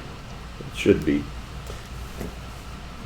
Or we can take the 4 out of that and put it in capital outlay. And, Increase that one. Reagan, Probably. Yes, sir. operating expenses, 330, that, we jumped it up last year and, the judge put the same amount in, you reduced it a little bit, but it still looks like it's way Yeah. over what we've been I think doing. part of that one's probably just due to a reduction in calls and call volume through the pandemic. We haven't had as much equipment use through some of that because there was a whole lot of things that I limited the guys on. We weren't responding to any trapped animal calls, things of that nature. So I think we've just had a little bit less in there this year than normal. But that number that we currently have, that one I'm not sure how it ended up at 17,212. I don't know. Right. Is that We did it last year, and I don't know how it got there, but Yeah. So I reduced that some. Yes, sir. We might be able to knock a little bit off that as well. If you guys typically, think- what is that used for? That's going to be operating expenses for every. Cleaning materials, stuff like that? Covers all aspects of the day-to-day operations of the facility. Some expenses are food, feed, kennel equipment, appliances for the facility, litter, bedding, the automatic watering systems, anything that kind of needs to be replaced over there with those. Okay, Disinfectant, cleaning supplies, sure. which we also had a large period there. The cleaning stuff is expensive when you get those products. Of course. We didn't have as many animals in the facility either through some of this, so it required less of that. So there's been less spending the past Yeah. 3 months. But it looks like pretty good cushion anyway. Yes, sir. Could we trim it a couple? I think so, yeah. Cut that 5, and then use 5,000 less than, That much? and spend it a little while. Let's see, I'd go cut maybe 3 Okay. or 4.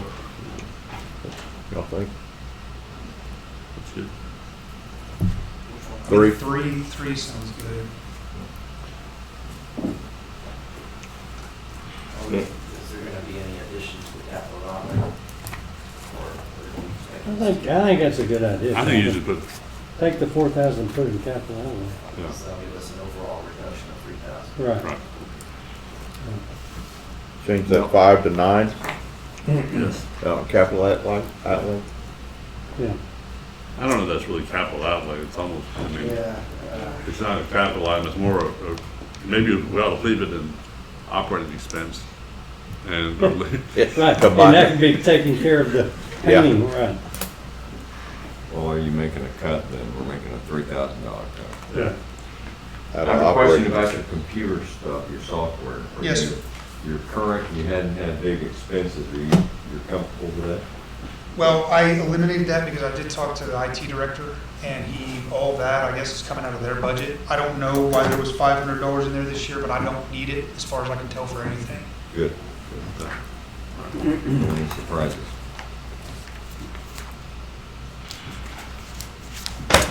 Okay, anything else for Reagan? Well, I just have a question, a technical thing, on the, and I've looked at the stalls that the animals go in, and I know the problem you're dealing with having a coat of plaster over A-dot block. Yes, sir. Have you looked at just getting off most of that material and getting something like hardy board on there for a smooth surface? It wouldn't have to be finished by a plaster guy or Well, concrete. person? Well, we have looked at different options. We haven't priced any of those options, but we did see different things in different facilities such as Fredericksburg and other locations. Our big problem at the time became how do you attach it? How do you get it on there? Some places use a ceramic or what, do you remember what that was? It was Epoxy or it's like Epoxy. some the sort problem of, is every time you do an attachment thing, it's a weak point. It's a little spot where a virus or something from a health standpoint can attach itself. Well, You're not if improving you the can problem. coat that with any kind of oil-based paint. Right. So if you have that on there, put it on there right. And I'm talking about fiberboard, Right. cement fiberboard. And then cover it with a good oil-based paint, you might have a. Until the pretty dog seal. scratches it a few times, and then it comes, then you end up with another groove in it. I mean, they've tried epoxy, they've tried a lot of different things. It's a bad design. But dogs are gonna scratch anything. Right. But if you put on, they've got this like a, I don't know, it's like a cutting board, some of that plastic fiberglass cutting board stuff that is real slick. That's what we need, but that's a big expense, and something that would be done in a new kennel, but it's not practical to redo these very well. So probably another epoxy treatment is probably the best thing, unless there's some kind of a good paint, and try to get a couple more years out of it, but trying to get a new material attached, I think is throwing more money at a problem they're not gonna be able to fix. it needs a lot of money thrown at it Yeah. to get it right. And so that's what we're trying to keep it together until we got the facility situation figured out. But, I mean, to me, I think the best thing to do would be to get all that plaster off there, honestly, and seal the concrete somehow, if that was possible, but I don't know. Right. I guess that's a question for some of the The block has professional. little pores, it's just, Yeah, I know. it's, I looked at it. yeah. I think the general public will be amazed at what y'all have to get by with out there. I mean, it's a lot of flaws. But as a footnote, this is an example of Mission Creek. You start off freeing the county of rabies, and you end up with all this. Yep, get saddled with, Mission Creek. But he's creeping back a little bit in some areas. It's not his fault. No. No, but he's creeping, yeah, as an example. This is government at work. Yeah. Mission Creek. But a good thing is, Reagan used to loan out traps, Yeah. and I think that's pretty much no more. Well, we're still doing it now. They are doing something now. I'm trying to, I need to figure out how much of this I need to come to court and ask about, because there is one in particular I need to come and ask. I'm trying to make people be more responsible and trap these things themselves, but there's certain situations that we need to get involved to help a health problem. Well, we still want to trap, there's also other things, like eliminating the non-high-risk rabies carriers from pickup, like if you trap a armadillo or a possum or a squirrel. I don't think we should respond to that anymore. I think we need to respond to the high-risk rabies carriers in traps. And So, thank you. good Okay, job. thank you.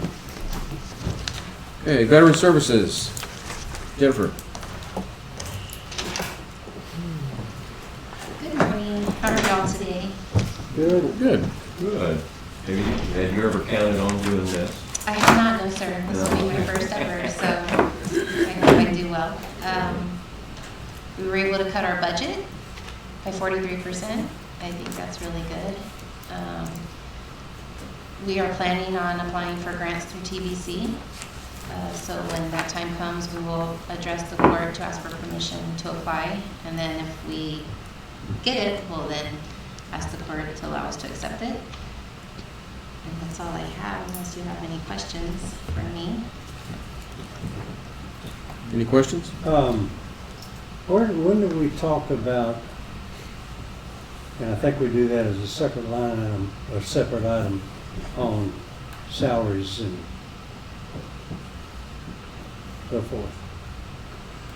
Because we've talked in the past, we're going to make a comparison in department to department and responsibilities and things. Where I does- think my personal view is that we had hoped to have a salary study done this spring, but that got blown out of the water by Corona, or Wuhan, or COVID, whatever you want to call it. Right. And that's now, we looked at, it'll be coming back to the court probably our next meeting, of trying to start that maybe in August or September. Okay, but how do we, But I think the long-winded answer is that until we really look at a salary study, I don't really think we ought to do a whole lot of tinkering with salaries and stuff, salary budgets and all that this year. okay, but should we do something in the budget for that? Or I think something of saying if we need to make an adjustment, we've got the money in there for it? either we do it next budget year or we put some money in the contingency line item or something like that. I mean, that'd be the two where I would recommend if we did Okay. it, but I Okay. wouldn't put it in any department. Yeah, yeah, no, I agree with that. So maybe do something in this year's budget preparation and a contingency for that if we're gonna make some adjustments. And we'll talk about that at a separate, Separate. We do have a payroll contingency. okay, okay. And I think, but, you know, it's hard to make budget adjustments mid-year in my mind. Yeah, So Yeah. I think it's better to, I mean, it's a year later than we wanted, than I'd hoped to be able to do Yeah. this, but that's reality. okay, good enough. Okay. So, all right. Yeah, I think it's better to do it that way than a departmental. Okay, good. Anything else? No, sir, unless y'all have any questions for me. Any questions? Nope. Good job. Thank you. Thank you. I have a question you were late. Yes, sir. Oh, well, thank you. Y'all have a nice day. Thank you very much. Thanks, Jenna. Treasurer, Stacy Solden.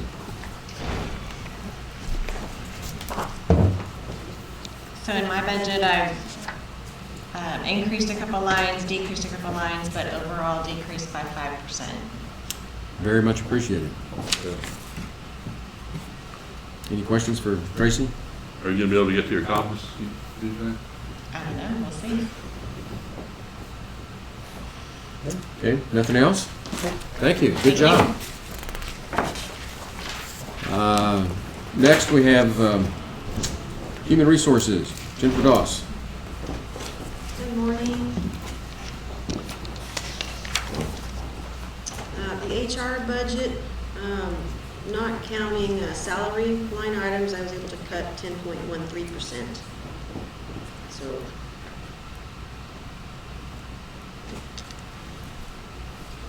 Does that surprise you? it surprised What me. percent? 10% is pretty good. It's hard. I mean, when you have as few line items, it's, we're no fluff. Is the, what do you call it, the salary study contract, which is this year's budget, but it's not going to certainly all get expended this year. Hopefully some of it will be. Is that in here anywhere? No. Part of that? That'll be a different It's a thing. non-departmental? Okay. Now, but that's not professional services. We have an individual account, salaries that it's all right, so. It's all myself. It's a neither fish nor fowl kind of thing. Consider what, Fund 409? That's correct. That'll be on the report base. Yeah, Monday afternoon. Okay. All right. Any questions? I know it's hard work, but we really appreciate what you've done. Thank you. Okay, let's go on to Indigent Health Services. I wasn't so lucky to cut quite as much on indigent health. I did look at it again from what I put in the system, and we can go down to employee training down to 1,500. I think I had it at 3,000, so we can cut an additional 1,500 there. Which line is it? 300. Yep, 641,300. What is, physician services went up a lot over actuals. And looking year to date, it's not nearly what, 15,000 in the budget this year. So, Is that those $800 ambulance trips and all that stuff? Okay. That did jump up a lot yeah, that's my last point. year. That's I my, mean, that's my point. yeah, exactly. Yeah, we went from actuals of 5,000, 1,300, budget of 15,000, projected end of year 3,000. So 15,000 doesn't fit the trend. All right, I'll have Okay. We're, Go for ahead. those that are new on the court, we're obligated to spend up to 6% of our it's 8. general? 8% of our general fund budget out of our own pockets before the state will start reimbursing here.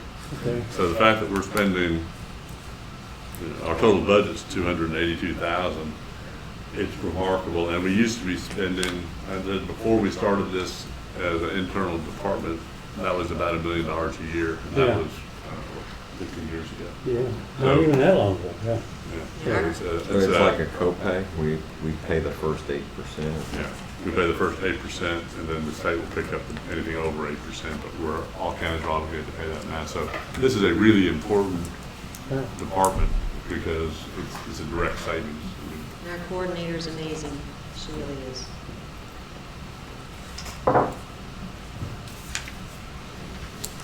Any other questions for Ms. Dawes? So where do we leave it with the? Cut 1,500. Huh? Cut 1,500. 1,500. Fund 300. Out of 15,000? Oh, you're on that one, I'm sorry. Yeah, I'm on 15,000 for the Yeah, physician services. services. 200. I Line think we item. probably cut at least 5,000 out of that. Yeah, since the actuals have been, Exactly. That's Three or what, that was the 4,000. original question. yeah, more it's than projected to be that, 3,000 in a 7,500. year. Huh? Cut 7,500. Yeah, let's Let's do cut it that. in half at least. Yeah, at least. And that's still probably a little bit high. I think it is still high. Leave a Well, little 16, pad. 17, it would have been close. Yeah, it was 7,200 then. Okay, make it 75. And where did you cut the 1,500? I forgot. Line 200. 300. 300? 300 cut. 1,500.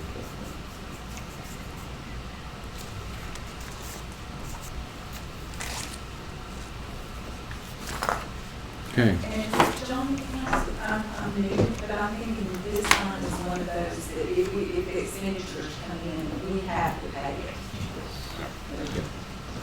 Up to the 8%. The trick is not qualifying them as indigent. Double checking them, really. And triple, Yeah.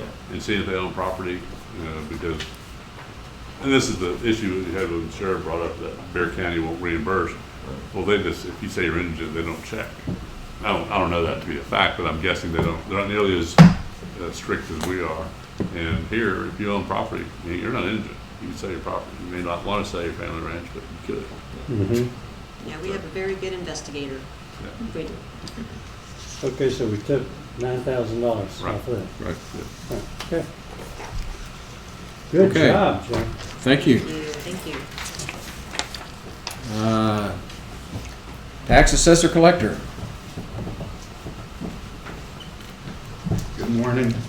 I guess it's still morning. Barely? Barely, yeah, right. Barely. Hurry. Hurry, so we can go to lunch. Well, I don't know about that. I provided the court with a summary and put in your boxes Yes. regarding my budget and what I'm faced with for this upcoming year. As far as election services, you'll recall month, 6 weeks ago, we applied, or y'all approved a resolution for a HAVA grant, Help America Vote Act.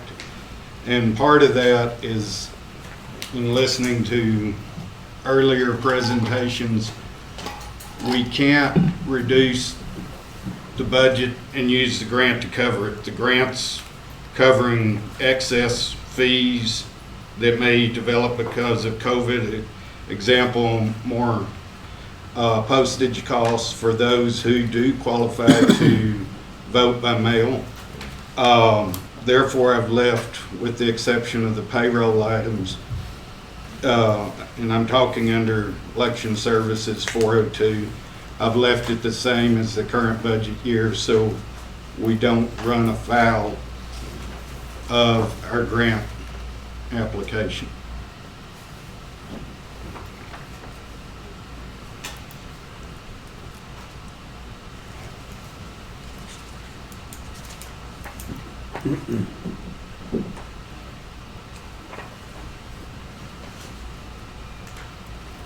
Looks good to me. Any questions? Nope. Thorough. Yep. Okay, then let's go to elections. That was elections, Okay, Judge. I'm sorry. And that's Fund 12 too. Well, Fund 12 is a dedicated fund from fees that we receive for putting on elections. There's no Right, nothing. general fund Right. impact to that one. Okay, so I think that wraps you up, huh? $4.99, my tax office. I was talking about elections, which was $4.02. We went out of order. Tax office? Tax office, $4.99. I was going in numerical order, Commissioner. Okay. As you'll recall, I made a pretty significant cut last year in non-payroll expenses. It amounted to about 11%. In my opinion, it'd be difficult to cut anything else. I did take out part-time. I feel like my staff can handle that. Bonds and insurance has increased because my bond will be coming up in this fiscal year. I did decrease it last year because I didn't have the bond, so that's the reason it's increased. One of the biggest things I'm faced with right now is postage. Because of the COVID crisis, we are seeing, even after reopening, more car registration by mail. In addition, I get a pretty substantial bulk rate discount for postage when I mail out delinquent notices or tax notices, but it did go up $450 year over year as the number of parcels. Every time we get a new subdivision, I have new additional tax notices sent out. One tract would go from one notice to maybe 20 or 30. So postage, while it's gone up, I don't see where I can drop there. I'll have a better feel for Senate Bill 2 and its impact after this fiscal year as far as my notices that are required by law. As my summary said, that they have reduced the number of notices, but the amount of information and the size of the notice has increased. So I don't know if I'm going to save any money or not. I will point out that my office, in commissions and fees from other governmental agencies, not my tax collecting, not what we get for license plates, but commissions and fees, comptrollers commissions, $573,000 what I bring in, over and above what I collect for constitutional fees, or the tax revenue. That's what I make off other entities.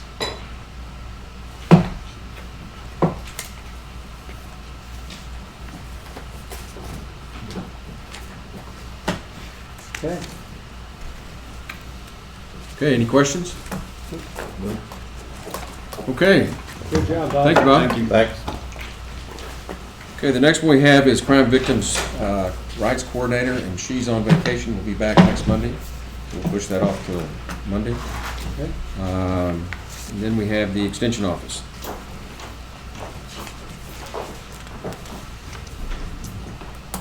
Good morning. Good morning. Okay. I didn't have any significant increases. We tried to work and decrease as much as we could. We felt like we could have worked with James. This is my first time, so.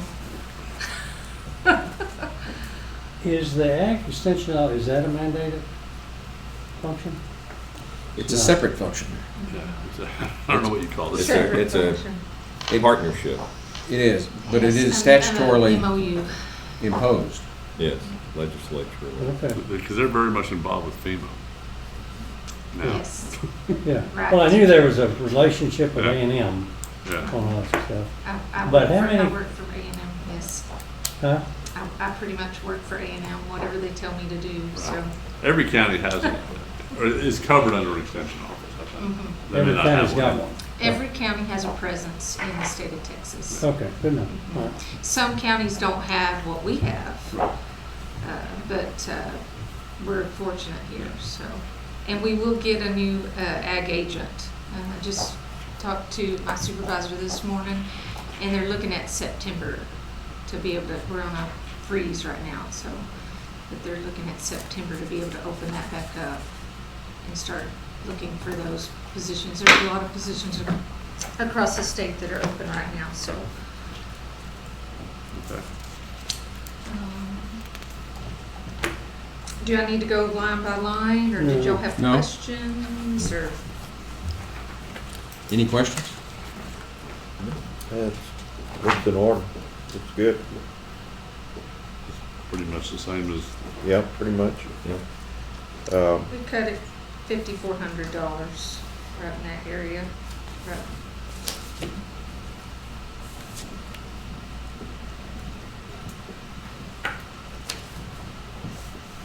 Yeah.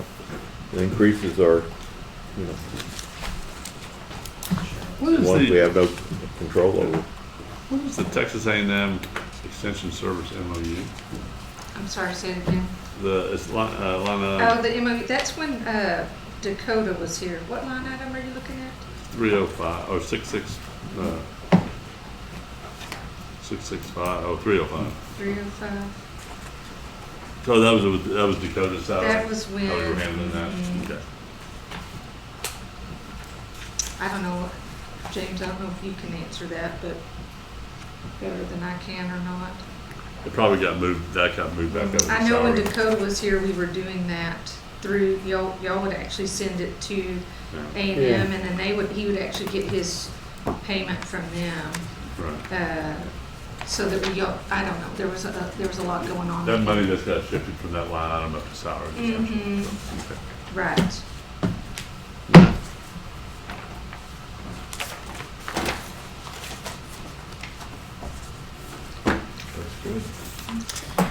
Wasn't so painful, was it? This is the first one, right? Of many. So, okay. Okay. Well, thank you. Okay, thank you. Next one is Commissioners Court. Commissioners Court, County Judge, and then the county courts. Based on the discussion that I've initiated about court reporting, I'd like to put those over and handle those all together on Monday afternoon. Okay. Okay, that's good. And have better numbers. Okay. We're gonna, whatever we do, we gotta figure out where to put it. Yeah. Only other thing I would see on the Commissioners Court is on conferences, I'd probably go back up to 4,000 on that. Who knows if we're gonna have them? But, That on conferences? yeah, Yeah. cut it back, just cut the 500 off of that. That's okay. It's a legislative year, so we tend to go to that conference. And we're supposed to go to some other ones. I mean, You're not, you're I'm exempt from a you're lot of exempt it. from all that. You're vested. Gosh, you're vested. Even though they still send me things I'm supposed to go to get my You ignore it. advanced certification, You something ignore or it, another. though. Which I said, like, yeah, Okay. I don't need to be. Good. Okay. Okay. So with that, I think we finished up all the other departments and we go to the auditor's office to present budgets. So we're bringing back Department 426 for the salary for the quarters, but the other ones that are Department Supply. I was going to talk about all of them on Monday.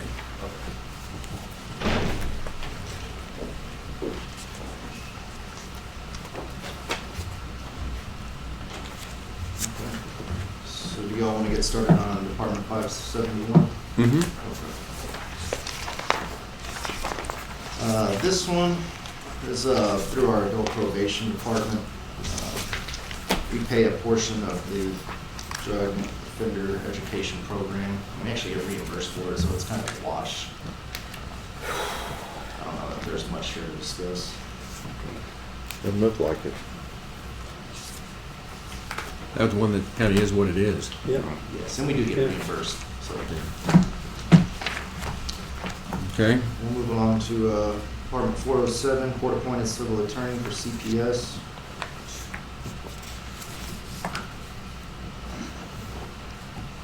We brought that one down to $149,500.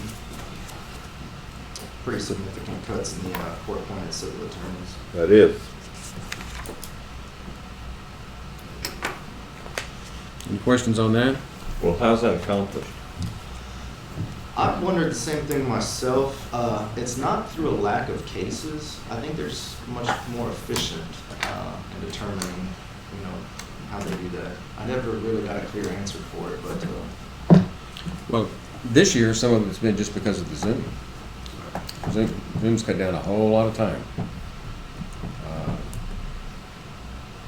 Like I think mental health, we probably do, this is CPS, but like mental health, what used to take 15, 20 minutes, we're doing it in 5 or 10. Same thing for And juvenile. no drive time.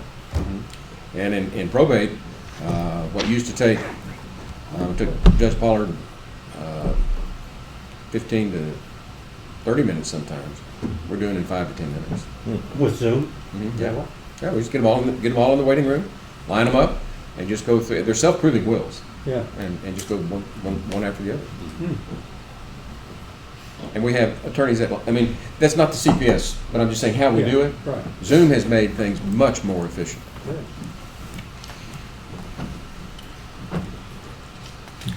And that's one that we need to budget what we think, but if you hit a certain case or something comes up, you may have to go to a contingency type line item, but it's better to put it all there because you're not gonna always need it. Right. County operation. County operations. okay, this is our grant match for the airport. 25,000, along with the city's 25,000, gets us 50,000 matching from TxDOT. And that one again, it is what it is. Can that, with the, what's the right term for the money that they have Reserve. Can that be used for this? Yes, it can. Huh? Yes, it can. But why shouldn't it? It's a great question. They've got $500,000 I know. in there, and when we take out all the puts and takes, there's like 410,000. Isn't that what you calculated the other day, Tanya? So, with that, why do we need to put another 25,000? I think we need, for reserves, I still think it's prudent that we keep 25% of the budget, Right. 3 months working capital. Agree with that. I do. But other than that, I think the rest of it is discretionary. Well, see, that's where we start with 500,000, took 25% out for what you're saying, and still there's $400,000 left in there. They're I think we need closer to- 75% to 100% on balance. I think it'd be, just so we're consistent, I think it makes sense for city representative, county representative to visit with the airport board. Sure, right. And because this also rolls into capital items. Correct. And it's kind of a philosophical issue as to how much should their reserves be? What should those reserves be used for? There's no rules? Not really. Not really. I mean, they can't, it has to be budgeted funds. They can't budget it or spend it without city and county approval. But does it, like last year, in this year's budget, we budgeted, I don't know, $600,000 for capital items? Right. Well, we could have said, no, use that. Right. They didn't spend it, so it didn't make that much difference. Right.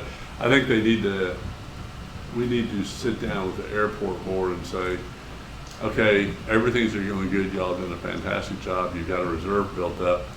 Now we need to figure out jointly how to use that reserve Right. to help the city and the county not have to fund some of these things out of our annual budget. Yeah, and on their budget, I encourage them, they have a balanced budget, okay, not needing any funds from city and county. Yeah. But there are some things in there, look, Well, they don't need any funds except rent. Right, right. And so, well, yeah, right. Which And is so funds.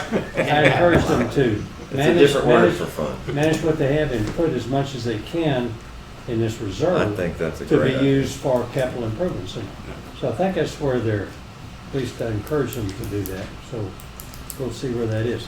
But for budget, our budget purposes right now, why don't we take 25,000 out and then go back and visit? Well, why don't we visit with them before we take it out? Well, Okay. They've done such a good job, I don't want to offend them in any way, because, well, when are you talking about talking to them? well, we got two people on the board. Yeah, we When, can, when will you? we can meet, well, I'm meeting with. Matter of fact, they had a budget, they had a meeting this morning. at I'm 8:30. meeting, with Mary and Mark tomorrow morning at 8:30, so I can Why don't bring you it bring that up. up? I'll bring it up then and say, call a meeting with some of your Yeah. city rep too. Okay. Because as you say, you don't want to deal with this later. Okay. Okay. There's a possibility of 25,000. Maybe. But this What's a gets good back to, idea? when we sharpen our pencils and really take a close look at this budget, there are creative ways for us to approach this to help us get a balanced budget. And I really applaud what point that you've made. Yep. Okay. Okay. What are we down to now? Health and emergency. Health and emergency services. The one difference here you'll see is the Child Service Board. We used to provide them money at the direction of the judge. This was one of those, I believe, non-mandated accounts. So What was that used for? I believe it What was does it even mean? Don't you serve on that? I do. We use it to help, basically kids that are in foster care. They need, a lot of them are, they get placed in a home, that home doesn't have a bed for them, or car seats, playpens. It's just helping with families that get these children that essential needs. And I've seen the discussion in the emails, but is there another source for the funds? We've done United Way grants to help with like the Rainbow Room at CPS, and because they do food for the kids if they're on a visit and the parents didn't bring anything, or diapers, formula, that kind of stuff. But there's really no other sort. We do go out for grants, but there's no other source of funding. Consistent funding. Donations, that kind of thing. But again, in the debate that we're having and trying to balance this budget, the work that the Child Services Board does is invaluable. Yes. I mean, that's a God-driven ministry, what they're doing over there. But again, it is not mandated.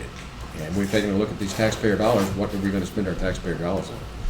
That was what that whole discussion is meant to focus on. Well, I really hate to cut something like this when we're paying. I for hate to cut all for this stuff. Stray dogs. Yes. You know, put a little perspective on it. I mean, I would put 5,000 in there. I mean, Well, what are we? Or the 8, I mean. Would y'all defer this and let me check something? I need to see if there's funds somewhere else, but I would need to check with someone else. You wanna take a short So break? if we can make that Monday, I don't know how you're Yeah. gonna hold the person. Okay. Okay, move that off to Monday. And there's another item here, the Kendall County EMS contract. Kendall County, there is a contract with Kendall County that's $5,000 a year, I believe, and then provide EMS service, which they do in the eastern part of the county. They never sent us, they haven't sent us an invoice, so we took it out of our budget. But they have realized that now. Got their attention. And so I think I need to put 5,000 back into this year's budget because it is under that contract.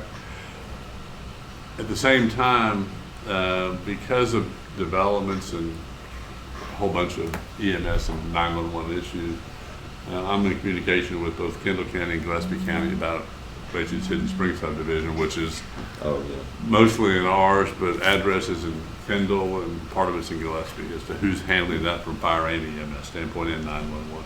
So for the time being, I think we can leave that in there because it is a contract with Kendall County, and I think they will bill us this year. But there may be some adjustments there. And as part of that overall issue, just for information, the Kendall County Sheriff has offered to be the first responder into Falling Water Reserve and Hidden Springs to kind of basically be the first one there. If there's and handle it unless there's a crime, in which case it would be Rusty or the Kerr County Sheriff would handle that part.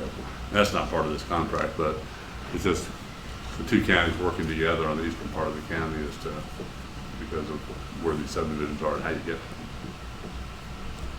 Is that how it works? You cherry pick which call you want to take? That's what they do. You take the crime, I'll take the heart attack, you take the fire. Unfortunately, criminal stuff, we have to, I think a good area is the rest area on the Interstate 10 and west. Okay, there's several miles in there that's Gillespie County. Right? But they have to come to the first. So we always take the first response. And if it's something easy to handle, there's no sense in them driving all the way. You know, but if it is something that's going to take some court action, an arrest, things like that, that's more than a public service, okay, then they're going to have to come handle it because that's the way the courts are going to require. Sure. Does it figure into that you were just talking about, Commissioner, that they don't have enough jail space in Kendall County? No. We don't want to bring that up. They might want free. They might want to trade something out. Yeah. No. Well, we do have more jail space. Yeah, we have a whole lot more. Yeah. They made a big mistake when they built their new jail. Just curious. Yeah. So on this county-sponsored things, what changes have we made there? It'd be on 220 Kendall County EMS contract would be 5,000, Yeah. and then on the Child Service Board, if you want to put that back in or not. Well, I'm voicing my support of that. And I'm not a big one for paying for stuff that we're not required to do. But I don't think there's one taxpayer out there that would say no to that. I have no problem putting that in. It's a relatively It's not a lot of money. significant amount. But And as Jody said, it's for cheap stuff like diapers and baby blankets and jammies. We may have a different source of funding that. If we can get it, that'd be great. Right. Okay. Leave that in until Monday, and we'll know Monday. For the county-sponsored activity, again, these are non-mandated, the majority of them. What I did keep in was the trapper contract, the emergency management, and the ACOG dues. Historical Commission, I wasn't entirely sure if that was mandated or not. Which one's that? The last one. Oh, historical. I should know this. I think it's part of our partnership with the state. Yeah, but But I don't know that it's mandated. I don't know that the funding is mandated. That's what I mean. We're mandated to partner with them, but I don't think we have to pay for anything. So let's go over again. What are you keeping in, James? Trapper contract, Right? emergency management, ACOG dues, and at the moment, Historical Commission. Okay. Is Diederik Center in this group? Pardon? Is Diederik Center in this county-sponsored group? Yes, it is. I only bring that one up because I know for them to get the grant funding for Meals on Wheels, the county has to pay a certain percentage. The other ones probably aren't based on the same, the other county-sponsored. But I know Diederik Center, to get there, it's a very large grant. The county has to give a certain percentage. That's right. And this is the minimum amount that we can give, as I recall. Right. They have calculated that. Again, taxpayers don't mind helping. Okay, we'll add that back in. Then on economic development, what's the number, Tom? 22.5? 24.5. Huh? There's 24.5, yeah. No, I think. That was the old, I think That it's. was the old. That's the old. I think it's 22.5. Yeah, I think 22, it's reduced. Yeah, it's pretty much, it's the last one.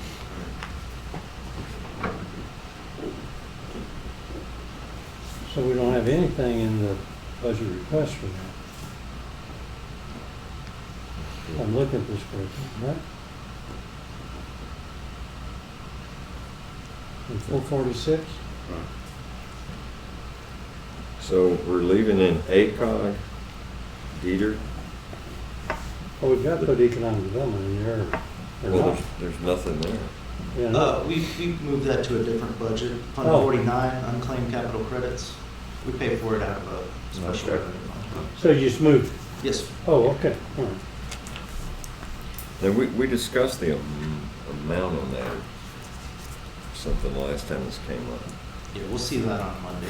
Okay. Good. And we'll find out about the historical commission. And we left 1,000 in for family literacy? No, sir. I left the original budgets in there, and I did a credit at the top, just so we wouldn't be wondering how much we cut out from them. We can clearly see what we used to give them. So what do we look at as a line item then? It shows 1,000 in there, families and literacy. Yes, and if the court chooses to fund that, we can keep it at 1,000. If the court chooses not to fund these nonprofits, then I will adjust the budget down. Well, let me ask you a difference. What's in the 17,900 that you took out? It's everything except the trapper contract, emergency management, ACOG dues, and Okay, historical let me- commission. Trapper contract, emergency management, and what was the other one? ACOG dues, ACOG dues. as well as historical Okay, commission. everything else, Yes. And then we got a question about deeder claim. indeed are right, right. And we'll add that back in. Okay. Now, Deeder, on the ACOG dues, ACOG is one of our principal sources for grants. Right. And so Exactly. it's very important for us to be part of them. Yeah. If you don't have a card, you don't have a card, you don't get in the car, you don't. Yeah, get the That's thing. right. Need membership. That was So, I not mean, good. when people ask why we're doing ACOG, it's because they give us lots of money. Right. So does that leave us, here's what I have, Trapper, Dieter is a question mark, ACOG is in, Historical Commission is a question mark. Everything else is gone? Emergency management, did you get it up there? I did not see that. How effective is that trapper contract, or trapper? Very. It is, yeah, it's important. Have you ever used it? It pretty much goes to every ranch in the county. Yeah. Has it been to your ranch? Yeah. Have it? Okay. I should have used it, my dog eats those ears. I don't know if they've ever been. That's all the dog gets. In about 2,000 acres out where I am, they've never been out there. They may not have ever been asked. They haven't been asked, I'm sure. Yeah. Because they, pretty much if you ask, they'll get out there. But there's on that report, it's I mean, looking at the report, the They're most very heavily active. precincts Yeah. used are 4? 9 and 4. Yeah. And it's because it's where the bigger properties are. Yeah. But And they're a using all of them. horrendous predator problem at 4. Really bad. Yeah. So they're very, that's money, We- and we also get a bargain out of We it. get a monthly report on that, they're very active. Our cow population is increasing like crazy out near us. Give them a call, though. They would go Okay. out. Okay. So moving on, Youth Event Center. Okay, we just got the budget in for Global Spectrum that increased about 30,000. The rest of this, it's one salary and building and ground maintenance as well as utilities. We haven't made too many changes from that.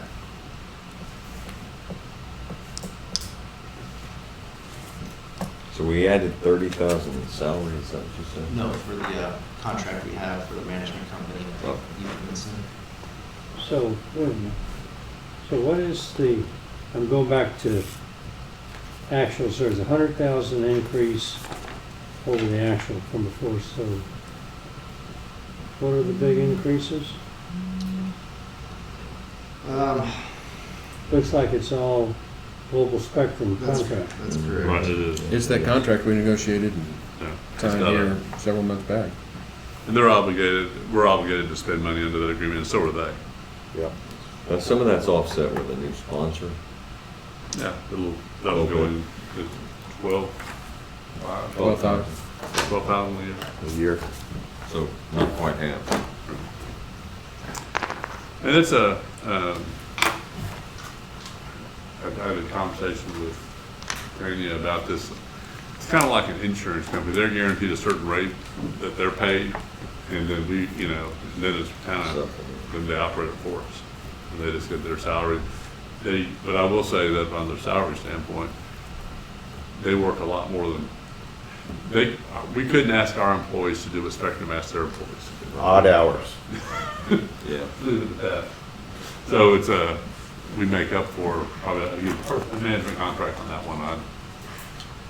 What was the big increase on buildings and ground maintenance? We did not change that. Oh. No, you didn't. Actually, that was a budget adjustment that we did. It was originally 15,000. We have done an adjustment down to major repairs to cover the difference. Yeah, but there's 15,000 in the budget request. Correct. And the original budget for this year was 15,000. We have reduced it to 13,700. Yeah, but so what is it for? My question. I mean, previous years has been 6,000 or 7,000. So I think it's partially for aging equipment. It's anticipated. It's not only for items. The building's now, 6-7 years old, and that some of the things are going to start wearing out, and I think it's just anticipated maintenance increases. Like what kind of stuff you're talking about? Those stands, sweepers probably. Sweeper, okay. that cleans the floors, the lifts, We just bought them something a while back. Forklift, I believe. forklift. And a lot of that stuff is used and we've been buying them. And I think it's just it's that type of stuff. I don't think they have a specific item, it's more of Maintenance stuff. It's maintenance. Big maintenance. So just looking historically, it's a big jump. Yeah, it is. Take 5,000 out? Well, yeah, was there a request put in for anything? It just seemed to be arbitrary, otherwise it's like twice of what was used. Shane had kept it the same, so if you want to reduce it. We cut 5,000. Take 5,000 out. Okay.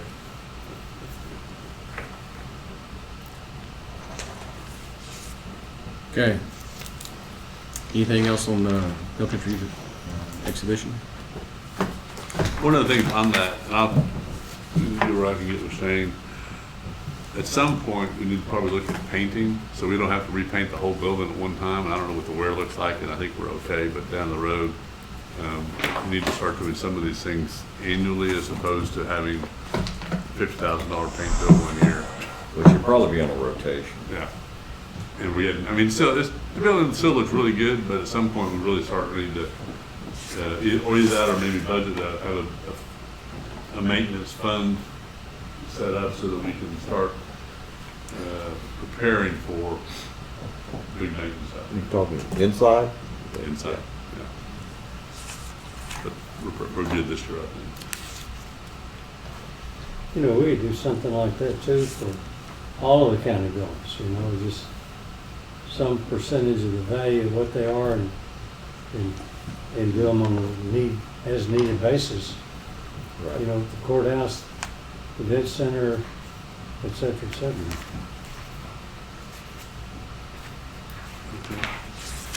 Anything else? Okay, let's move on to capital projects. Okay.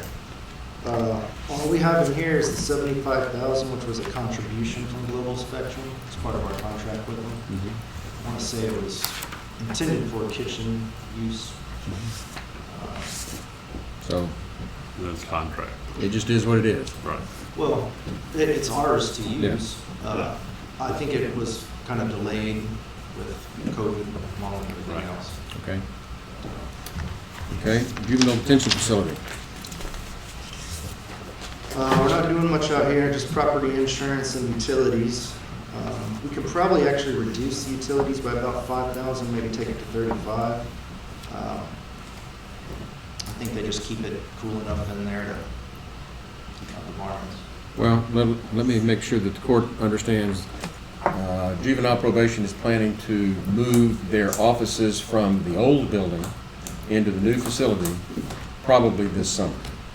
And so that will become their new office. And then we've got the old building that we're working with in capital improvement planning for storage. And what do you call them, the new building?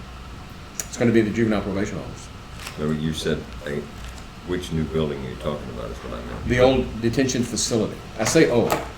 It's the new building. One is newer At than the the other. facility. Yeah, okay, I see what you mean. It's the one on the far east end of the property. But that's going to be converted to their office at minimal expense. Jason has it in his budget. The board approved his move at our juvenile board meeting this past week, so he's probably looking to get in by August. Good. And then that frees up the other one for whatever we're going to do when we're ready to do it. Okay, next is TDA grant funds. The next two funds, Funds 32 and 37, are TDA grant and Center Point wastewater project. There's not a whole lot of discretion in these budgets. I just put them on here for discussion purposes. We do it every year. Okay, so let's move on to, where are we now? Permanent Improvement Fund. Fund 70? Yes. Okay. We have a balance of about 39,000 in there. And this may be something that y'all can use for the painting you're discussing.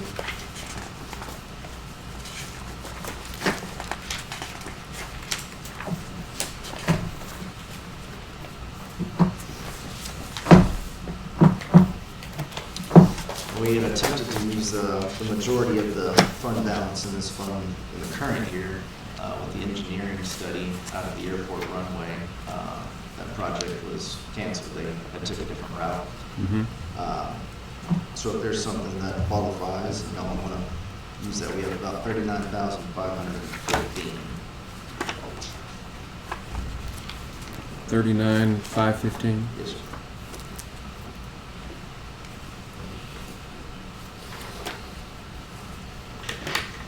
Is there, does that money have to stay in that fund, or can it be transferred to the general fund or some other fund? I have to check on that. Okay. So moving on, then that takes us to fire protection. Okay. Before we leave that one, Judge, if we don't budget anything in that fund, and then we need to replace an item somewhere, that we could, that is eligible under this, can we declare an emergency and then access, or do we have to budget it now? Probably wiser to budget now. It makes sense then to put 30,000 in it, just put it anywhere, almost, seems to me, is to put it under improvements, wherever. And that way, if we need it, and if we don't, that way we don't have to go into another budget line item if something breaks somewhere. Why that amount? Because we have 39,500 and it's gonna leave 9,500. But I'm wondering, has there been an average, or has there been something you've noticed through this process that there was a? No. No, it's just that we happen to have that much money in there, and if we can't transfer it out, we should budget it so we can try to use it, as opposed to using general fund. I thought all of it had to be used. What is it mainly for? It's for any permanent improvements to county facilities. Because what I'm looking, one thing I noticed that we lack drastically, and y'all kind of touched on it while ago, but it's more like a preventive maintenance type program. And a lot of these, the pain or the preventive things, you know, to prevent issues. Right. If you look around here, some of the plumbing or the restrooms, they could use some good improvements. Where I think there ought to be a fund that we've got to concentrate on preventive maintenance. Right. And not just reactive. Or called plan maintenance, right. But this looks like this would be used for any major repair at any county building. That's great. So, That would be something, yeah. Yeah, there's plenty of places it could be spent. the air conditioner at the jail. So put 50 in. Well, we only have 39. Hmm? We have 39.5 Okay. available in that fund, so Okay. budget 30,000 somewhere. Okay. Then, All right. and it hasn't really impacted our budget. Or Does preventive maintenance qualify for this fund? I don't. We'll have to look at the Yeah. I don't know. statutes. Yeah. So you can't fix it before it's broken. Well, if it's a capital matter is what I was looking at. Yeah. We're also going to be out of warranty on a whole lot of stuff on jail expansion. Should be some capital expenses sooner or later. The plumbing stuff in there, you get one plumbing valve, one plumbing valve, and that goes. That could be me if the camera wasn't on. Okay, fire protection. Okay, so I kind of budgeted this the same as the other nonprofits we were discussing, where I kept the original budget in there, but you'll notice a credit at the top of it. That credit is all of the volunteer fire departments' total contributions. What we did do is add 100,000 back into it as a pool that can be allocated at the court's discretion. That contingency fund, emergency fund. That's the grant request fund. Uh-huh. That's the quote grant request. If the volunteer fire department comes in for a request, then that's. Well, it's trying to switch over from the cookie cutter Sure, payments to yeah. the needs. Yeah, that's payments. what I'm saying. Yeah. I'm saying the same thing. Right. So 100,000 in there is what we'll put in. Well, I'm sure we're going to be talking about this for the rest of the month Sure. and next Yeah. month too, but Right. for now, just trying to put a placeholder in there that we've got to wait on. That's good. Well, so if everybody's funded Well, at everybody's last year's not. level, sir? If everybody's funded. If everybody's funded at last year's level, and then a contingency fund as well? Is that- No. What, and again, this was just what I proposed. We talked about it here the other day, that we were going to try to get away from the cookie cutter payments and get to a needs basis. Right. So they come to us with a need. But we got to have money to be able to fund those needs as they come. And so I just parked a $100,000 figure there for us to continue this discussion. And if that is the case, if y'all want to go with the 100,000 in the pool, then I'll remove the credit at the top of the account as well as all of the 25,200s and other cookie cutter. Say it this way, James. Over in the left-hand column, what are you going to leave? You're going to add the 100,000 in. Correct. That's the volunteer fire department pool. What else are you leaving? City in? fire EMS contract. Okay. And the last one is the very bottom, the 911 grant towers. Okay. And Those then three everything else is out. That'll be all zero. Okay. Three items in. And then there'd be a $100,000 fund. Right. Yeah, I had that. Well, I know that several of them are working on figures to present what they need to keep the doors open. I have an idea. I have a 3 a.m. idea this morning. When they come to request the funds, why don't it come through CARFA? That way CARFA can be the vetting agency amongst all the fire departments of what's needed. Because we have one fund in there for all the fire departments. Let it come through CARFA. And let CARFA, if Centerpoint needs something and somebody else needs something, let CARFA then decide. Just for negotiation? Or? Yeah, right. Rather than having 'Cause we 10 can't- different fire departments come in here saying, I need this, I need this, I need this. Let them vet it amongst their. They're all individuals, though. Yeah. They're all understand. individuals. Run different, some. I Personalities understand all enter that. into it. Yeah, I'm just being an advisory group to County Commissioners Court. Taken under consideration. Okay. Let's think about that. Okay. Well, they're all different, and if you look at what their projected to year-end amounts are, you'll kind of see that they all handle things differently, so. Well, when they go to their peers, okay, to say I need this, then they're going to their peers to say it before they come here. I think, well, this isn't necessarily not doing that, but I think that we need to give a deadline of some sort, whatever we're going to do, and say, we want your request by this date, so then we can look at them all at once, because I don't think it's fair for us to look at, East Kerr County in October 1 and use $100,000 and Don's Right. left out. So we need to have them all in on December 1st or January 1st or whatever the date is, and then and whether we use Carford to help sort Right. them out, Right. but we get Well, them that's okay. all the Some- requests in at a Some certain combination date. of both of those. Well- Alpha and a deadline. Well, I'd like to do it stepped up during this budget process, actually. myself, because I don't, you know, some of them have already stated that they can get by this year. Well, that's fine. There's others that can. They're not And I don't know asking if for 100,000, No, they're all still asking. yeah. It was crystal clear. They're Yeah. all still asking. The ask may be in, But they haven't shown us the need. Right. That's Yeah. what we're changing. And that's what we're waiting on, and we can push that up. I'll ask them to get on it, What but. are our workshop dates in July? July 13, I know. I got that one in my mind. I don't have the schedule with me. I They're more- think I had it somewhere. I thought I did. I probably do too. I don't know. Yeah, Gotta go through and find it. I've got it right here. We have July 13th of Monday, July 15th of Wednesday, July 20th of Monday, and that's about it. 13th, 15th, and when? 20.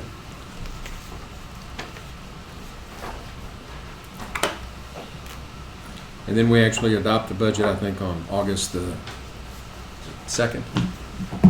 August the, No, not gonna be the 2nd. It's Sunday.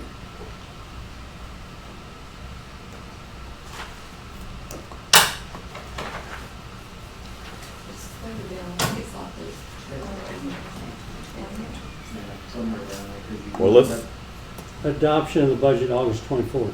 August 24, okay. Right.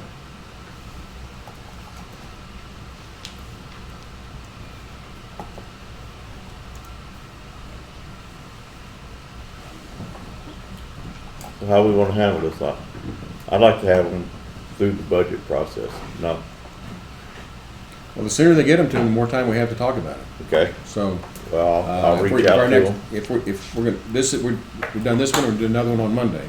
And those will be the June workshops. And then we've got 3 scheduled in July. If we're gonna meet, I believe it's July 13 is a Monday, Correct. and that'll be the first one in July. Why don't we make that, so Friday would be what, the 10th? July 10th? See, That's 3 weeks? I Yep. think that's too quick. I don't know. Okay. I think we need to give them time because some of them may be much further along in understanding where we're going.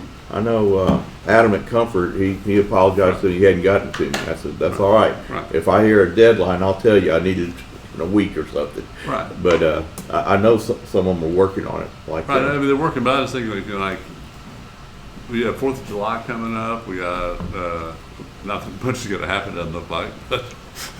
And that's a good thing, by the way. Yeah, That's that's a good thing. I think we put it off until the 20th. And so, that's for our thing. The last one? Yeah, the last one. I mean, we kinda know it's gonna be in the $100,000 range, what we're thinking anyway, so it doesn't matter how we divvy it up. Well, but we want to see them before the 20th, don't we? Well, yeah, we want I'd say, it's a Monday. Maybe. I was actually thinking more of giving them what they need to keep the doors open, and with them trying to scale down like other department heads have, and then having a contingency, because that blown engine somebody does through the year, or ruins a set of tires, then, hey, we didn't plan on this, but it's like at your house, your AC goes out every now and then, you can't plan on it. I'm looking at Tanya and James.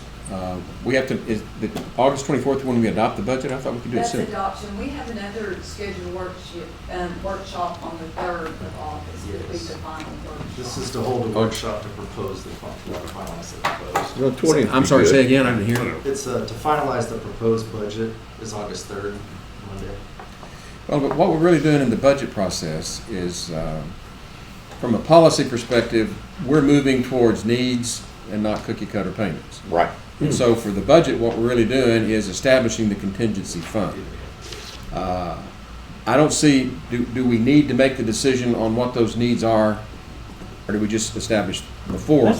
that's what I think, establish some fund to have there, and then. And it give gives them plenty of time. Plenty of time. They don't have to Let be. them get them into us by September. Right, precisely. Give them plenty of time to do all of it.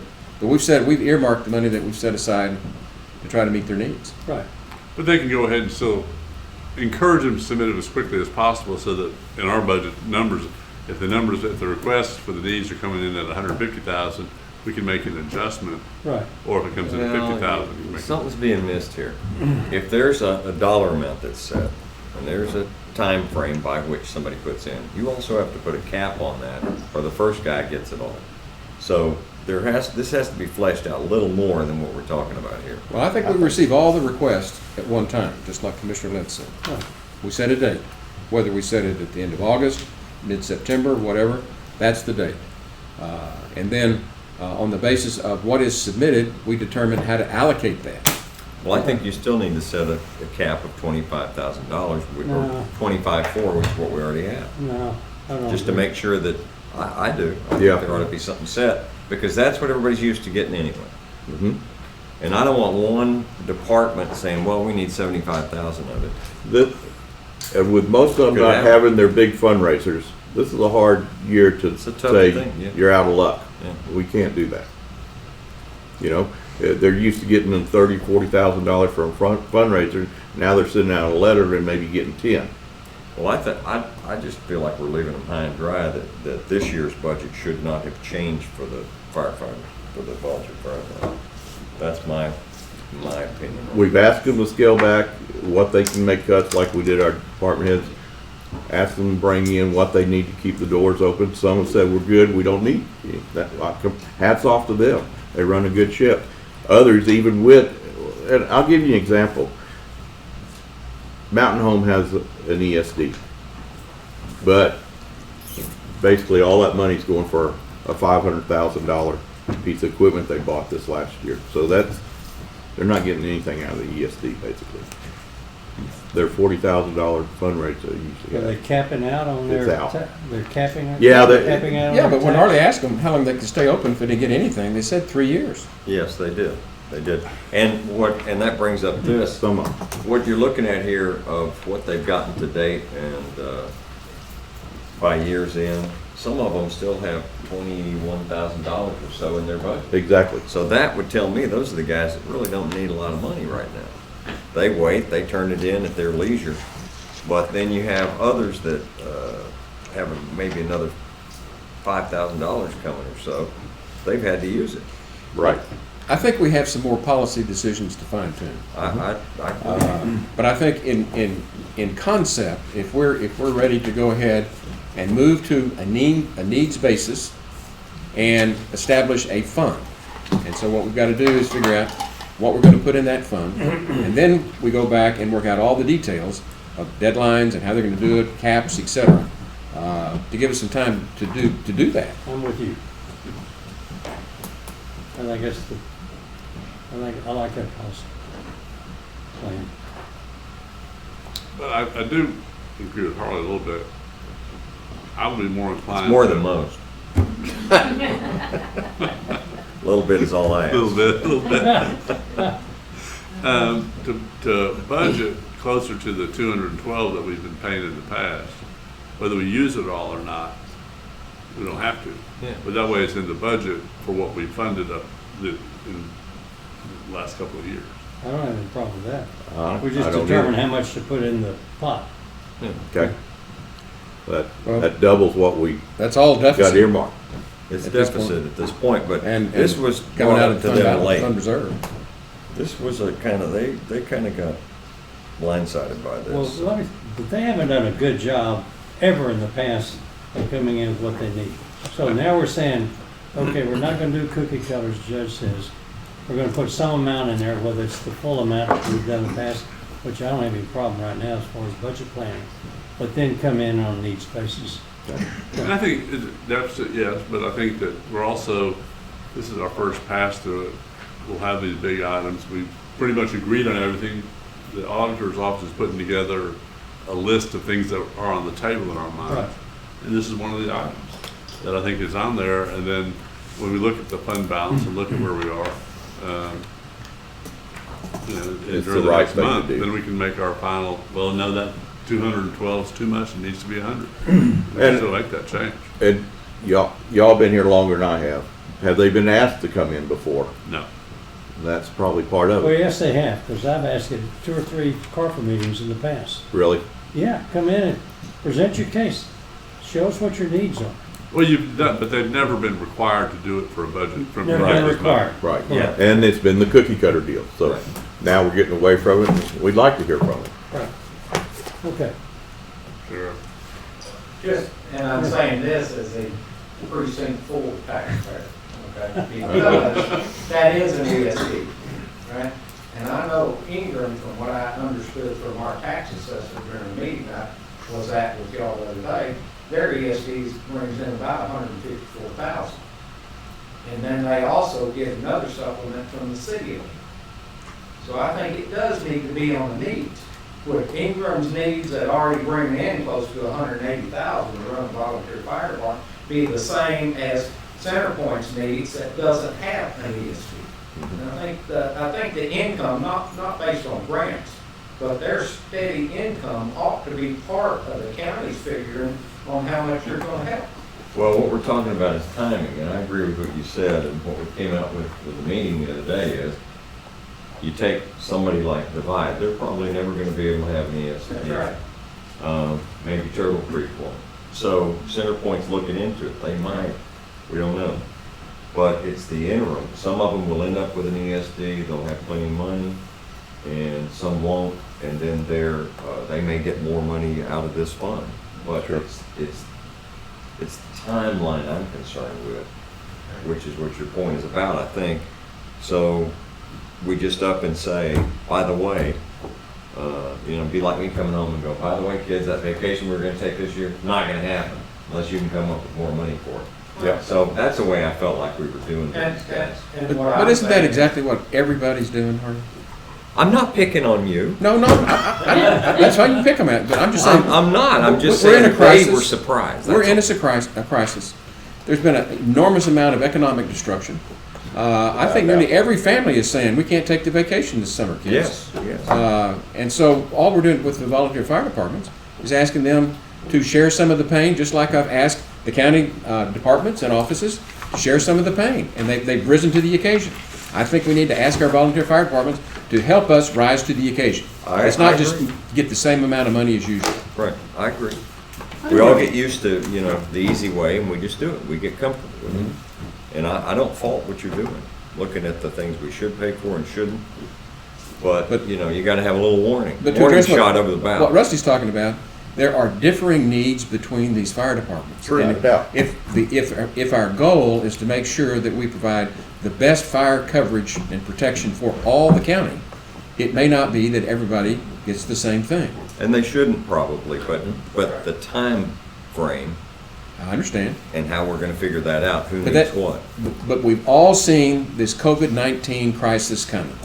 We sat here in March when it hit, and we've all been slowly suffering. Everybody's weary and fatigued from it. We're tired of it. We saw Scott blow up this morning. We're tired. And they're tired too. This is not a surprise to any of us. The question is, how do we distribute the pain? How do we absorb this and help the taxpayers? That's what I think this is about. And I think we've made good progress. I think so. I'm not arguing about the money today. I'm just saying that our approach ought to be, we've got a number of 100,000 in there right now. If that needs to be increased, well, let's discuss it. Right. But it's going to have to be on a needs basis at some point, and it's got to be fairly administered. That's good. I agree. And that was my whole point. We can't just say, pick 100,000 and say that's going to be it until we know what the monster is out there that they need. And again, a whole lot of them indicated they don't need. And to their credit, for the ones that, But many again, didn't. I compliment the way you did it at the workshop. Start asking them, how long can you keep the doors open? The ones that can keep the doors open, we're kind of asking them to be the adult, to be the oldest child here, and shoulder a little bit more of the burden, because they can keep the doors open this year, and it's not as critical. That when we look at Centerpoint, if we're talking about bald tires on trucks screaming through town and putting life and limb at risk, well, we probably need to reach out and help them. Yep. That's the way I see it. I agree. Yep. Some are going to need more than others. That's the whole point. Why isn't it approached just like y'all approach us?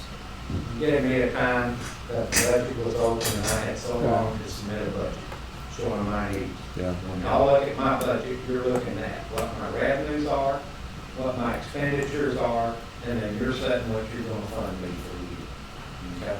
Why aren't all these other little agencies treated exactly the same way? And I look at the volunteer fire departments as an agency. If it's Ingram, they ought to be having that same timeline to submit a budget to you. What are their needs, what are their expenditures, what are they asking for, what are their revenues already set, and what are you gonna fund? And Mountain Home should be the same, Divide, every one of them ought to be the same way. And that way it takes in, just like doing a whole agency budget, it takes in everything in consideration, and they make individual needs for you. You can't do the DA's offices both the same, because they do it different. You can't do the constables, we try to, but not all the same, because of the different needs. They should be treated the same way. I agree. They just haven't had to do it in the past, and this is a change, and it's not their fault. They haven't done it, but let's try to get it to that. If we won't put them on the July 20th. We need to be helpful and understanding as we nurse this thing on. I think what it says is, we'll probably do it the same way you're suggesting in the future, but for this year, they don't have time to get it into our process, perhaps, okay? So if we can get an indication from them how much they need, and we put that in the pot, or just an indication, then have them come in and justify it. And this is September to get or through a October, crisis whenever. year. This is a once in a lifetime thing. Right. So I can promise you, they're watching now or will be watching this. So what is the message we want to send? To get us some figures or by Start working on these needs applications and get us some financial information as soon as possible. They're gonna be due, put 'em on. earliest will be mid-July, latest will be What was it say? 1st September. Oh, you mean in the final thing, yeah. Well, I think what the message we're sending to them is we're going to put a placeholder number in the budget. That's our job. That's what we're working on. Right. Their job, and we don't know how we're going to divide that up. If they have ideas, if they can come together and cumulatively put together and say, we think we're going to have about $100,000 worth of actual needs, proven needs, or $150,000, whatever they think, they can get that information to us. But that's not the application process. Right. That deadline's got to be pushed out so that we can evaluate it. All we're trying to do is figure out what is the placeholder number we're going to put in there. And it's not going to be the number that we paid out before. So they need to get what they need to us. Need to get their rough estimate. And by mid-July, I would say. And ask the ones that are solvent, the ones that are doing well, help us and help the weaker ones get through this crisis. Okay. And we'll put together a process that will be fair to all concerned. And it's needs for operating for next year. Exactly. Not for. Yeah, this is keeping doors open for fire protection. Not for 20-year whatever. No, and I think they're all realistic. There's probably a few things they can put off that they not do in normal years that they don't need to do this next year because, again, we don't know what it's going to look like 3 months from now with everything around here. So anyway, yeah, we can talk about that Monday. Yeah, exactly. What it's going to look like. Okay. The last we've got on here is pretty much a no-brainer. This is our alternative dispute resolution, and Ed's asked for the same $20,000 that we always give them. They provide a very valuable service. Statistically, 95% of all civil cases settle, and that's a pretty constant number. And what this Alternative Dispute Resolution Center does is they handle the cases that are referred over there on a graduated basis on people's ability to pay. And it really streamlines and makes the civil justice system at this courthouse operate much more efficiently. Money well spent. But it is not required by law. It is not, well, I think it is, because we have to collect a fee at the district court level, I know, for this. So I think because we collect the fee, the state's required us to provide the service. But that would mean that, now, unless we have some kind of matching fund for our part of that, that would mean we collect a fee and forward that to them. No? We keep the fee. Yeah, this If is we keep the fee, If the then- cases are filed in Kerr County, we keep the Then fee. why don't we pay them what the fee is? Well, because we have to administer things over here too. Well, I mean, okay, let me see if I'm I understanding this. would have to do a micro study of where we are with the ADR fees. But there is a fee collected, and I think because we collect that fee, we're probably obligated to provide the service. It's like the law library. We collect fees for law library, even though we don't really have one. But we're required to collect that fee. So you're saying it costs us money to collect that fee? I don't know. I'd have to look into it, do a micro It study. doesn't cost us money, I think. I mean, Well, it's administrative. if we pay back out more than what we take in, it does. We get, it comes out of dedicated fund. Well, that's what I'm trying to get to, so. Yeah, I'm looking, No, I don't believe the fee is actually statutorily required. It says may and not shall in the language, but since we do collect a fee, I think we probably need to provide the service. Is it a standard fee for your case? Yeah, it's not much. And we actually end up paying out about as much as we take in. It's pretty much a wash. and so we're estimating that we're gonna have a fund balance of about 24,000 in that coming in to next year. And so we're projecting revenues of about 17,000 and paying out 20,000, which would leave us with a fund balance remaining at the end of the year of about 21,000. Okay, so it pays. And so what that translates to, that fund balance, that's the money that we've collected through the years that we haven't distributed out to them. Yeah, that's good. So it really doesn't cost the taxpayer anything. No, the whole thing is underwritten by the litigants and the attorneys. Okay, it's been a long budget day, good workshop. Anything that anybody wants to address before we adjourn? I'd like to review something real quick. Here's what I came up with that we're going to revisit, and I want to make sure I'm ready to go. Professional services from the 198. That was a change, right? Yeah. And a change in physician services Tanya's got all for this. indigent. So I know Yeah, There's a lot more than that. Yeah.